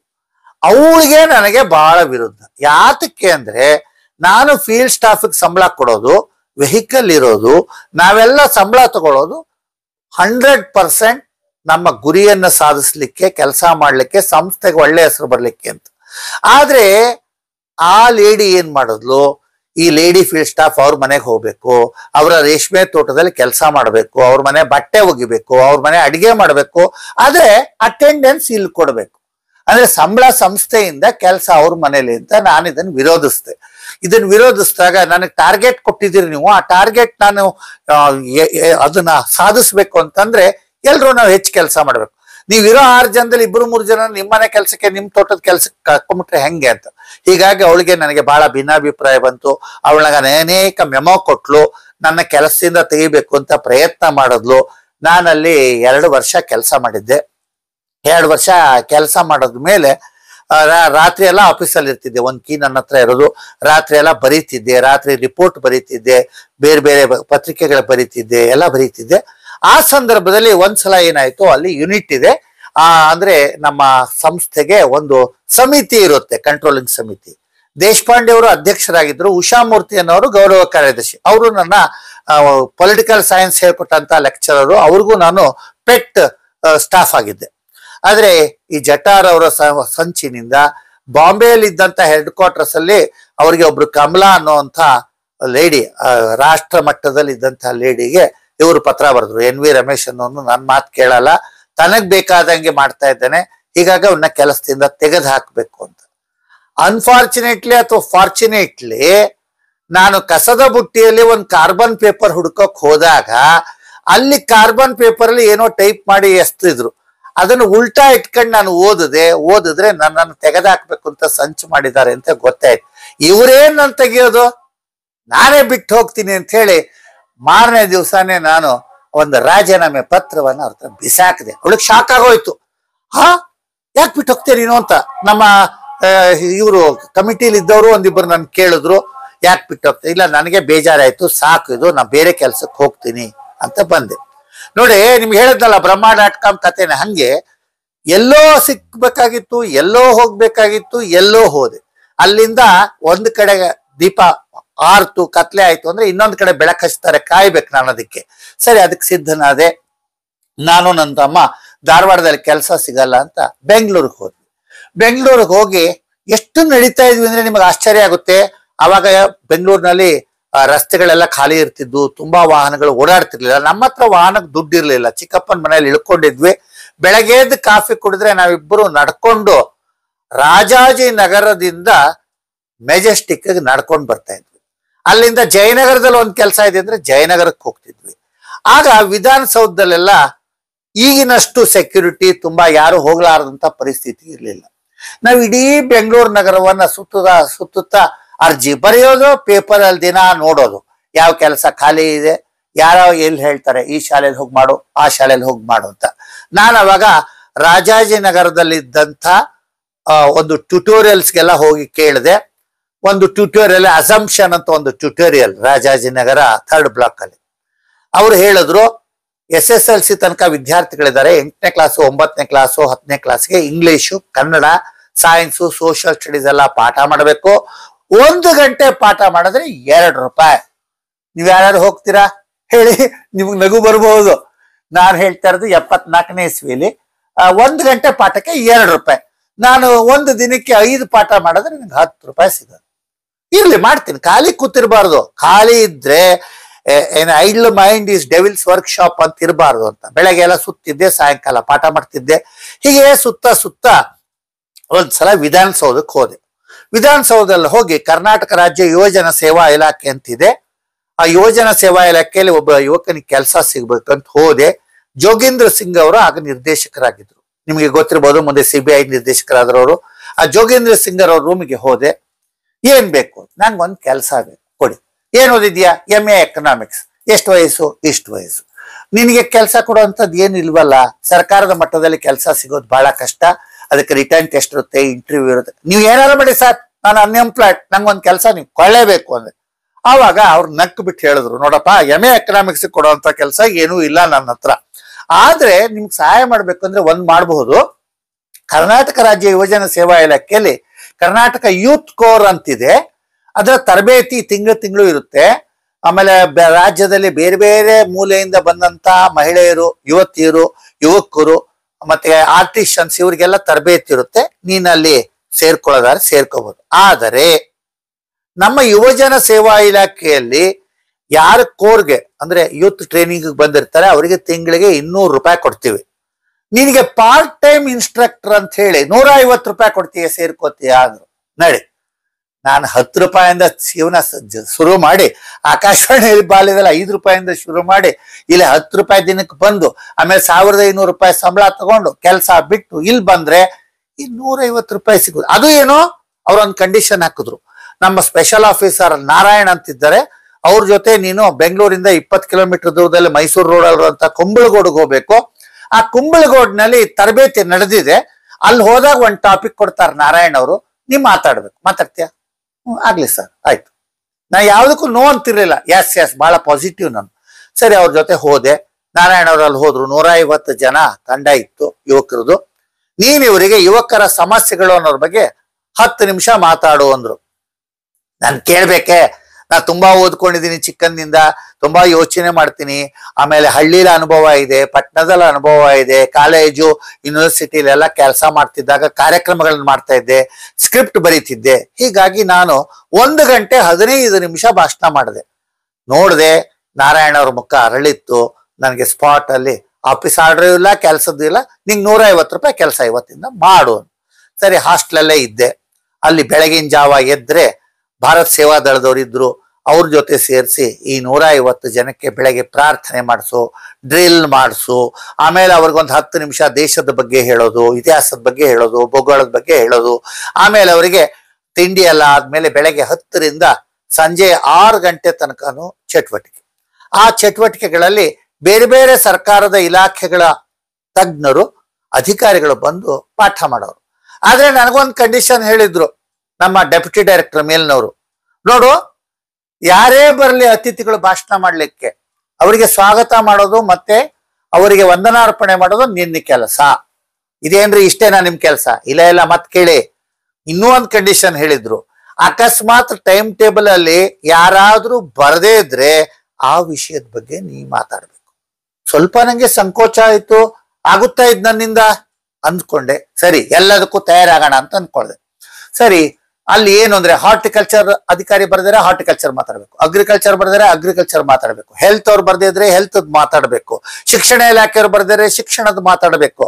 ಯಾವ ಅಧಿಕಾರಿ ಬರ್ದಿದ್ರು ಮಾತಾಡುವಂತ ರೀತಿಯಲ್ಲಿ ನಾನು ವಿದ್ಯಾರ್ಥಿ ಮಿತ್ರರ ಜೊತೆ ಸೇರ್ಕೊಂಡು ಸಂವಾದದ ರೀತಿಯಲ್ಲಿ, ಚರ್ಚೆ ರೀತಿಯಲ್ಲಿ ಶುರು ಮಾಡ್ಕೊಂಡ್ಬಿಟ್ಟೆ ಭಾಷಣ ಮಾಡೋದ್ರ ಬದಲು. ಅಂದ್ರೆ ನಿಮ್ಮ ಹಳ್ಳಿಯಲ್ಲಿ ಏನಿದೆ ವಿಷಯ, ನಿಮ್ಮ ಹಳ್ಳಿಯಲ್ಲಿ ಏನಿದೆಯಪ್ಪ, ಇವ್ರು ಹೇಳಿದಕ್ಕೆ ನೀವು ಒಪ್ತೀರಾ, ಇವ್ರು ಹೇಳಿದಕ್ಕೆ ನೀವು ಒಪ್ತೀರಾ, ನಾನು ಹಿಂಗೆ ಹೇಳ್ತೀನಿ. ಅವರವರ ಅನುಭವಗಳನ್ನ ಕೇಳಿ ನಾನು ಓದಿದ್ದು, ಪೇಪರ್ನಲ್ಲಿ ಓದಿದ್ದು, ಮ್ಯಾಗಝಿನ್ಸ್ ಅಲ್ಲಿ ಓದಿದ್ದು ಎಲ್ಲ ಜ್ಞಾನವನ್ನು ಇಟ್ಕೊಂಡು ನಾನು ಮ್ಯಾನೇಜ್ ಮಾಡ್ತಾ ಇದ್ದೆ. ಹೀಗೆ ಪ್ರೇಯರ್ ಮಾಡ್ತಾ ಇದ್ದೆ. ಅವರಿಗೆ ನ್ಯಾಷನಲ್ ಎಂತಮ್ ಹೇಗೆ ಹೇಳಬೇಕು, 52 ಸೆಕೆಂಡ್ ಅಲ್ಲಿ ಹೇಗೆ ಹೇಳಬೇಕು, ಒಂದೇ ಮಾತ್ರ ಹೇಗೆ ಹೇಳಬೇಕು ಅವ್ರಿಗೆ ಹೇಳ್ಕೊಡ್ತಾ ಇದ್ದೆ. ಸ್ವಾತಂತ್ರ್ಯ ಸಂಗ್ರಾಮದ ಕಥೆಗಳನ್ನ ಹೇಳ್ತಾ ಇದ್ದೆ, ಜೀವನದ ಕಥೆಗಳನ್ನ ಹೇಳ್ತಾ ಇದ್ದೆ. ನಮ್ಮ ಅಜ್ಜಿ, ನಮ್ಮ ತಾಯಿ ನನಗೆ ಹೇಳಿದ ಕಥೆಗಳನ್ನ ನಾನು ಡ್ರಾಮೆಟೈಸ್ ಮಾಡಿ ಹೇಳ್ತಿದ್ದೆ, ಹಾಡುಗಳನ್ನ ಹಾಡೋದಕ್ಕೆ ಕಲಿಸ್ತಿದ್ದೆ. ಹೀಗಾಗಿ ನಾನು ಬಹಳ ಜನಪ್ರಿಯನಾಗ್ಬಿಟ್ಟೆ ಅವ್ರ ಜೊತೆ. ನಿಮ್ಗೆ ಹೇಳ್ಬೇಕು ಅಂದ್ರೆ ನಾನು 2 ವರ್ಷ ಯುವಜನ ಸೇವಾ ಇಲಾಖೆಯಲ್ಲಿದ್ದೆ. 150 ರೂಪಾಯಿ ನನ್ನ ಸಂಬಳ. ಆದ್ರೆ ಆ 150 ರೂಪಾಯಿಗೆ ನಾನು 15,000 ಅಲ್ಲ 15 ಲಕ್ಷ ಕೊಟ್ಟರು ಆಗಲ್ಲ, ಅಷ್ಟು ಕೆಲಸ ಮಾಡಿದ್ದೀನಿ. ಆ ಒಂದು ಅಭಿಮಾನ ನನಗಿದೆ. ಸರಿ, ಅಲ್ಲಿ ಏನಾಯ್ತು, ಇವರು ಒಂದೊಂದು ತಿಂಗಳು ಟ್ರೈನಿಂಗ್, ಇಡೀ ವರ್ಷ ಟ್ರೈನಿಂಗ್ ಇರೋದು, ಮಹಿಳೆಯರ ಟ್ರೈನಿಂಗ್ ಇರೋದು, ಯುವತಿಯರ ಟ್ರೈನಿಂಗ್ ಇರೋದು, ಕಲಾವಿದರ ಟ್ರೈನಿಂಗ್ ಇರೋದು, ರೈತರ ಟ್ರೈನಿಂಗ್ ಇರೋದು. ಆಮೇಲೆ ನಮ್ಮ ಜೊತೆ ಡೆಪ್ಟಿ ಡೈರೆಕ್ಟರ್ ಸುಬ್ರಾವ್ ಅಂತಿದ್ರು, ನಮಗೆ ಬಹಳ ಆಪ್ತರಾಗ್ಬಿಟ್ರು. ಆಪ್ತರಾಗ್ಬಿಟ್ಟು ಅವರು ಎಲ್ಲ ರೀತಿಯಲ್ಲಿ ಸಹಕಾರವನ್ನು ಕೊಟ್ಟರು. ಆಗ ಬೆಂಗಳೂರಿನ ಕುಂಬಳಗೋಡ್ನಲ್ಲಿ, ಬೆಂಗಳೂರಿನ ಕಂಠೀರವ ಸ್ಟೇಡಿಯಂನಲ್ಲಿ, ಸ್ಟೇಟ್ ಯೂತ್ ಸೆಂಟರ್ ಅಲ್ಲಿ ಕಸ್ತೂರ್ಬಾ ರಸ್ತೆಯಲ್ಲಿರೋದು, ಇಲ್ಲಿ ತರಬೇತಿಗಳನ್ನು ಮಾಡೋದು ಅಲ್ಲದೆ ನನಗೆ ರಾಜ್ಯದಾದ್ಯಂತ 4 ವಿಭಾಗಗಳಿಗೆ ಕರ್ಕೊಂಡು ಹೋದ್ರು. ಬೆಳಗಾಮಿಗೆ ಹೋಗಿದ್ದೆ, ಬೀದರ್ಗೆ ಹೋಗಿದ್ದೆ, ಮೈಸೂರಿಗೆ ಬಂದಿದ್ದೆ, ಬೆಂಗಳೂರಲ್ಲಿದ್ದೆ, ಬೇರೆ ಬೇರೆ ಊರುಗಳಿಗೆಲ್ಲ ಹೋಗುವಂತ ಒಂದು ಅವಕಾಶ ಸಿಕ್ತು ನನಗೆ. ಅಂದ್ರೆ ನೋಡಿ, ನಾನು ನಿಮ್ಗೆ ಯಾಕೆ ಹೇಳ್ತಾ ಇದ್ದೀನಿ ನನ್ನ ಅನುಭವ ಇಷ್ಟು ವಿವರವಾಗಿ ಅಂದ್ರೆ, ನಿಮ್ಮ ಜೀವನದಲ್ಲಿ ಏನೇ ಬಂದ್ರೂ ಹೆದರ್ಕೋಬಾರದು, ಹಂತ ಹಂತವಾಗಿ ಬದಲಾಗಬೇಕು, ನಿಮ್ಮನ್ನ ನೀವು ತೆರ್ಕೊಳ್ಬೇಕು. ತೆರ್ಕೊಂಡ್ರೆ ನಿಮ್ಗೆ ಏನಾಗತ್ತೆ, ಎಲ್ಲೂ ನಿಮ್ಗೆ ಸೋಲ್ ಅನ್ನೋದಿಲ್ಲ, ಅನುಭವ ಅನ್ನೋದೇ ನನ್ನ ದೊಡ್ಡ ಆಸ್ತಿ, ಮುಗಿಯದ ಆಸ್ತಿ. ಹೀಗಾಗಿ ಅಲ್ಲಿ ಮಾಡ್ತಾ ಇದ್ದೆ, ಮಹಿಳಾ ಸೆಂಟ್ರಲ್ಲೂ ಮಾಡ್ತಾ ಇದ್ದೆ. ಆ ಸಂದರ್ಭದಲ್ಲಿ ಕೆಲವು ಹುಡುಗಿಯರು, ನಾನೊಬ್ಬ ಯುವಕ ಅಲ್ವಾ, ಸ್ವಲ್ಪ ಕೆಂಪಗಿದ್ದೆ, ಕೆಲವು ಹುಡುಗಿಯರು ನನ್ನನ್ನು ಆಕರ್ಷಿಸ್ಲಿಕ್ಕೆ, ಲವ್ ಮಾಡೋ ಹಂಗೆ ಅಥವಾ ಇನ್ನೇನೋ ಮಾಡೋ ಹಂಗೆ, ಸಂಬಂಧ ಇಟ್ಕೊಳ್ಳೋ ಹಂಗೆ ಎಲ್ಲ ಮಾಡಿದ್ರು. ನಾನು ಇಲ್ಲ, ನಾನು ನಿಮ್ಗೆ ಅಣ್ಣ ಇದ್ದಂಗೆ ಅಂತ ಹೇಳಿ, ಎಲ್ಲರಿಗೂ ತಂಗಿ ಅಂತ ಹೇಳಿ ನಾನು ಆಟೋಗ್ರಾಫ್ ಹಾಕೊಟ್ಟಿದ್ದೀನಿ. ಅನೇಕ ಜನ ಬದಲಾಗಿದ್ದಾರೆ ನನ್ನಿಂದ. ರೊಮ್ಯಾನ್ಸ್ ಮಾಡ್ಬೇಕು ಅಂತ ಬಂದವರು ಅಣ್ಣ ಅಂತ ಒಪ್ಕೊಂಡಿದ್ದಾರೆ. ವಿಶ್ವಾಸದಿಂದ ಬಹಳ ವರ್ಷಗಳ ತನಕ ನನಗೆ ಪತ್ರ ಬರೀತಿದ್ರು. ಆಮೇಲೆ ಆ ಯೂತ್ ಸೆಂಟರ್ ಅಲ್ಲಿ ಇರುವಾಗ ಒಂದ್ಸಲ ಆಕಾಶವಾಣಿಯ ವೆಹಿಕಲ್ ಬಂತು. ಆಹಾಹಾ, ಆಕಾಶವಾಣಿ ವೆಹಿಕಲ್ ಬಂತಲ್ಲಪ್ಪ. ನಾನು ಎಲ್ಲೋ ಆಕಾಶವಾಣಿಯಿಂದ ಶುರು ಮಾಡಿದೆ, ಆಕಾಶವಾಣಿಗೆ ಸೇರ್ಕೋಬೇಕಾಗಿತ್ತು. ಆದ್ರೆ ಇಲ್ಲೆಲ್ಲೋ ಬಂದು ಕೂತಿದ್ದೀನಲ್ಲ 150 ರೂಪಾಯಿಗೆ ಅಂತ ಅನ್ಕೊಂಡೆ. ಅಲ್ಲಿ ಯಾಕಿದ್ದೆ ಅಂದ್ರೆ, ಒಂದು ಹೋಪ್ ಏನಿತ್ತು, ಜೋಗೀಂದ್ರ ಸಿಂಗ್ ಅವ್ರು ಏನ್ ಹೇಳಿದ್ರು, 2 ಪೋಸ್ಟ್ ಇದೆ, ಮುಂದೆ ಏನಾದ್ರು ಸಂದರ್ಭ ಬಂದ್ರೆ ಬದಲಾವಣೆ ಆದ್ರೆ 2 ಪೋಸ್ಟ್ ಸೇರಿಸಿ ನಿಮ್ಗೆ 300 ರೂಪಾಯಿ ಕೊಡ್ತೀನಿ ಅಂದಿದ್ರು. ಸೊ ನಾ 300 ರೂಪಾಯಿ ಸಿಗುತ್ತೇನೋ, ಸಿಗಬಹುದೇನೋ ಅಂತ ಹೇಳಿ ಅಲ್ಲಿ ಮುಂದುವರೆದಿದ್ದೆ. ಕೆಲಸ ಮಾಡ್ತಿರ್ಬೇಕಾದ್ರೆ ನಮ್ಮ ಚಿಕ್ಕಪ್ಪ ನಾಗಭೂಷಣ್ ಅನ್ನೋರು ಆಡಿಟರ್ ಆಗಿದ್ರು. ಆಕಾಶವಾಣಿ ಬೆಂಗಳೂರಿನಲ್ಲಿ ಆಡಿಟಿಂಗ್ ಹೋಗಿದ್ರು. ಒಂದ್ ದಿವಸ ನಾನು ಬೆಳಗ್ಗೆ ಪ್ರಾರ್ಥನೆ ಮಾಡಿಸ್ತಿರ್ಬೇಕಾದ್ರೆ ಅವರಿಂದ ಫೋನ್ ಬಂತು, ನೋಡು ಆಕಾಶವಾಣಿಯಲ್ಲಿ ಟ್ರೆಕ್ಸ್ ಪೋಸ್ಟ್ ಕರೆದಿದ್ದಾರೆ, ಟ್ರಾನ್ಸ್ಮಿಷನ್ ಎಕ್ಸಿಕ್ಯೂಟಿವ್ ಪೋಸ್ಟ್, ನೀನು ಅದನ್ನ ಅಟೆಂಡ್ ಆಗು ಅಂತ. ಸರಿ, ನಾನು ಹೋಗಿ ಆ ಟೆಸ್ಟ್ ನ ಬರೆದು, ಆಮೇಲೆ ಇನ್ನೊಂದು ದಿವಸ ಇಂಟರ್ವ್ಯೂ ಇತ್ತು, ಅದನ್ನು ಕೊಟ್ಟು ಬಂದು ಯುವಜನ ಸೇವಾ ಇಲಾಖೆಯಲ್ಲಿ ಮುಂದುವರೆದಾಗ ಅಲ್ಲಿ ಇನ್ನೊಂದು ಕೆಲಸ ಮಾಡಿದೆ ನಾನು. ಈಗ ಸರ್ಕಾರ ಮಾಡುತ್ತಲ್ಲ ಆರ್ಥಿಕ ಮತ್ತು ಸಾಮಾಜಿಕ ಸ್ಥಿತಿಯ ಬಗ್ಗೆ ಸರ್ವೆ, ನಾನು ಅವ್ರನ್ನ ಪಕ್ಕದ 2 ಹಳ್ಳಿಗೆ ಕರ್ಕೊಂಡು ಹೋಗಿ ಒಂದು ಫಾರ್ಮೆಟ್ ಮಾಡಿ ಸರ್ವೆ ಮಾಡಿ ಅದ್ರದ್ದೊಂದು ರಿಪೋರ್ಟ್ ಅನ್ನು ಸಿದ್ಧಪಡಿಸಿದ್ದ ಅನುಭವ ಇದೆ ನನಗೆ. ಹಾಗಾದ್ಮೇಲೆ ಅಲ್ಲೇ ಇದ್ದಾಗ ಒಂದು ದಿವಸ ನಮ್ಮ ಚಿಕ್ಕಪ್ಪ ಫೋನ್ ಮಾಡಿದ್ರು, ನಿನ್ಗೆ ಆಕಾಶವಾಣಿಯಲ್ಲಿ ಸಂದರ್ಶನಕ್ಕೆ ಟ್ರಾನ್ಸ್ಮಿಷನ್ ಎಕ್ಸಿಕ್ಯೂಟಿವ್ ಪೋಸ್ಟ್ ಸಿಕ್ಕಿದೆ ಅಂತ. ನಾನು ಅವಾಗ ಬೆಳಗಿನ ಪ್ರಾರ್ಥನೆಯ ಸಂದರ್ಭದಲ್ಲಿ ನನ್ನ ಯುವ ಮಿತ್ರರೊಂದಿಗೆ ಹಂಚಿಕೊಂಡೆ, ನೋಡಿಪ್ಪ ನಾನು ನಾಳೆಯಿಂದ ಬರಲ್ಲ, ನನಗೆ ಕೆಲಸ ಸಿಕ್ಕಿದೆ ಅಂತ. ಆದ್ರೆ ಎಷ್ಟೋ ಜನ ನಾನು ತಬ್ಕೊಂಡು ಹತ್ರು, ನಿಮ್ಮಂತ ಮಿತ್ರರು, ನಿಮ್ಮಂತ ಗೈಡ್ ನನಗೆ ಸಿಗಲ್ಲ ಅಂತ ಹೇಳಿ. ಆಮೇಲೆ ಆ ಸಂದರ್ಭದಲ್ಲಿ ಹಳ್ಳಿ ಯುವಕರು ಅವರೆಲ್ಲ ಸೇರ್ಬಿಟ್ಟು ಏನ್ ಕೊಡ್ತಾರೆ ಅವ್ರ, ಪಾಪ ಅವ್ರ ಹತ್ರ ಏನು ಜಾಸ್ತಿ ಇಲ್ಲ, ಅವ್ರ ಹತ್ರ ಇರುವಂತ ಪುಡಿಗಾಸನ್ನೆಲ್ಲ ಸೇರಿಸಿ ನನಗೆ 82 ರೂಪಾಯಿಗೆ ಒಂದು ಹಮ್ಮಿಣಿ ಕೊಟ್ರು. ಹಮ್ಮಿಣಿ ಅಂದ್ರೆ ನಿಮ್ಗೆ ಗೊತ್ತಿರ್ಬೋದು, ಒಂದು ಬ್ಯಾಗ್ ತರ, ದುಡ್ಡಿನ ಬ್ಯಾಗ್. ಆ ವಿದ್ಯಾರ್ಥಿಗಳನ್ನ ನೋಡಿ ನಾನು ಅತ್ತೆ, ನನ್ನ ಜೊತೆ ಇದ್ದ ಇತರರು ಹತ್ರು. ಆಮೇಲೆ ನನಗೆ ಬಹಳ ಕಷ್ಟವಾಯ್ತು ಬಿಟ್ಟು ಬರ್ಲಿಕ್ಕೆ, ಆದ್ರೂ ಬಿಟ್ಟು ಬಂದು ಧಾರವಾಡದಲ್ಲಿದ್ದೆ. ನನಗೆ ಪೋಸ್ಟಿಂಗ್ ಸಿಕ್ಕಿರ್ಲಿಲ್ಲ. ಏನಿದು, ನಾನು ಲೆಕ್ಚರರ್ ಆಗ್ಬೇಕು ಅನ್ಕೊಂಡೆ, ಎಕನಾಮಿಕ್ಸ್, ಆಗ್ಲಿಲ್ಲ. 10 ರೂಪಾಯಿಗೆ ಎಲ್ಲೆಲ್ಲೋ ಹೋಗಿ 2 ರೂಪಾಯಿ, 1 ರೂಪಾಯಿ, 5 ರೂಪಾಯಿಗೆಲ್ಲ ಟ್ಯೂಷನ್ ಹೇಳದೆ, ಸಿರಿಗೆರೆಗೆ ಹೋಗಿ, ಇನ್ನೆಲ್ಲೋ ಅಕ್ಕಿಯಾಲವ್ರಿಗೆ ಹೋಗಿ, ಹೊಳೆಯಾಲವ್ರಿಗೆ ಹೋಗಿ ಪಾಠ ಮಾಡಿ ಬಂದೆ, ಅದು ಆಗ್ಲಿಲ್ಲ. ಆಮೇಲೆ ಇಲ್ಲಿ ಯೂತ್ ಸರ್ವಿಸ್ ಅಲ್ಲಿ ಏನೋ ಕೆಲಸ ಆಗುತ್ತೆ ಸರ್ಕಾರದಲ್ಲಿ ಇದ್ದೆ ಅಂತೇಳಿ, ಆಗ್ಲಿಲ್ವಲ್ಲ ಅಂತ ಬೇಜಾರಲ್ಲಿದ್ದೆ. ಇದಕ್ ಮಧ್ಯೆ ಒಂದು ವಿಷಯ ಮರ್ತೆ, ನಾನು ಇದರಲ್ಲಿ ಏನು ನಮ್ಮ ಸರ್ಕಾರ ಏನ್ ನಡೆಯುತ್ತಲ್ಲ ವಿಧಾನಸಭೆ ಕಟ್ಟಡ, ಆ ಕಟ್ಟಡದಲ್ಲಿ ಮೊದಲನೇ ಅಂತಸ್ತಲ್ಲಿ ಕೂತ್ಕೋತಾ ಇದ್ದೆ. ನಮ್ಮ BS ಸುಬ್ರಾವ್ ಅಂತ ಹೇಳಿದ್ನಲ್ಲ, ಡೆಪ್ಯೂಟಿ ಡೈರೆಕ್ಟರ್ ಚೇಂಬರ್, ಅದು ಅಲ್ಲಿ ನಾನು ಕೂತ್ಕೊಳ್ತಾ ಇದ್ದೆ. ಆ ಸಂದರ್ಭದಲ್ಲಿ ಅನೇಕ ರಾಜಕೀಯ ವಿಷಯಗಳು ನೋಡಿದೆ, ಇಲ್ಲಿ ಮಾತಾಡಲ್ಲ ಅದನ್ನ. ಅನೇಕ ರಾಜಕೀಯ ವಿಪ್ಲವಗಳನ್ನು ನೋಡಿದೆ, ಸಂದರ್ಭಗಳನ್ನು ನೋಡಿದೆ, ಹೊಂದಾಣಿಕೆಗಳನ್ನ ನೋಡಿದೆ, ಏನೇನೋ ವ್ಯವಸ್ಥೆಗಳಿತ್ತು, ಅವುಗಳ ಬಗ್ಗೆ ನಾನು ಮಾತಾಡಲ್ಲ, ಯಾಕಂದ್ರೆ ಅದು ಹೇಳಬಾರ್ದು, ಅದನ್ನ ನಾನು ಹೇಳಲ್ಲ. ಹೀಗೆ ಅಲ್ಲೆಲ್ಲ ಇದ್ದೆ. ಹೀಗಾಗಿ ನನ್ನ ಮುಂದಿನ ಅಧ್ಯಾಯದಲ್ಲಿ ನನ್ನ ಆಕಾಶವಾಣಿಯ ಸೇರ್ಪಡೆ ಬಗ್ಗೆ ನಾನು ಮಾತಾಡ್ತೀನಿ. ಎಲ್ಲರಿಗೂ ನಮಸ್ಕಾರ.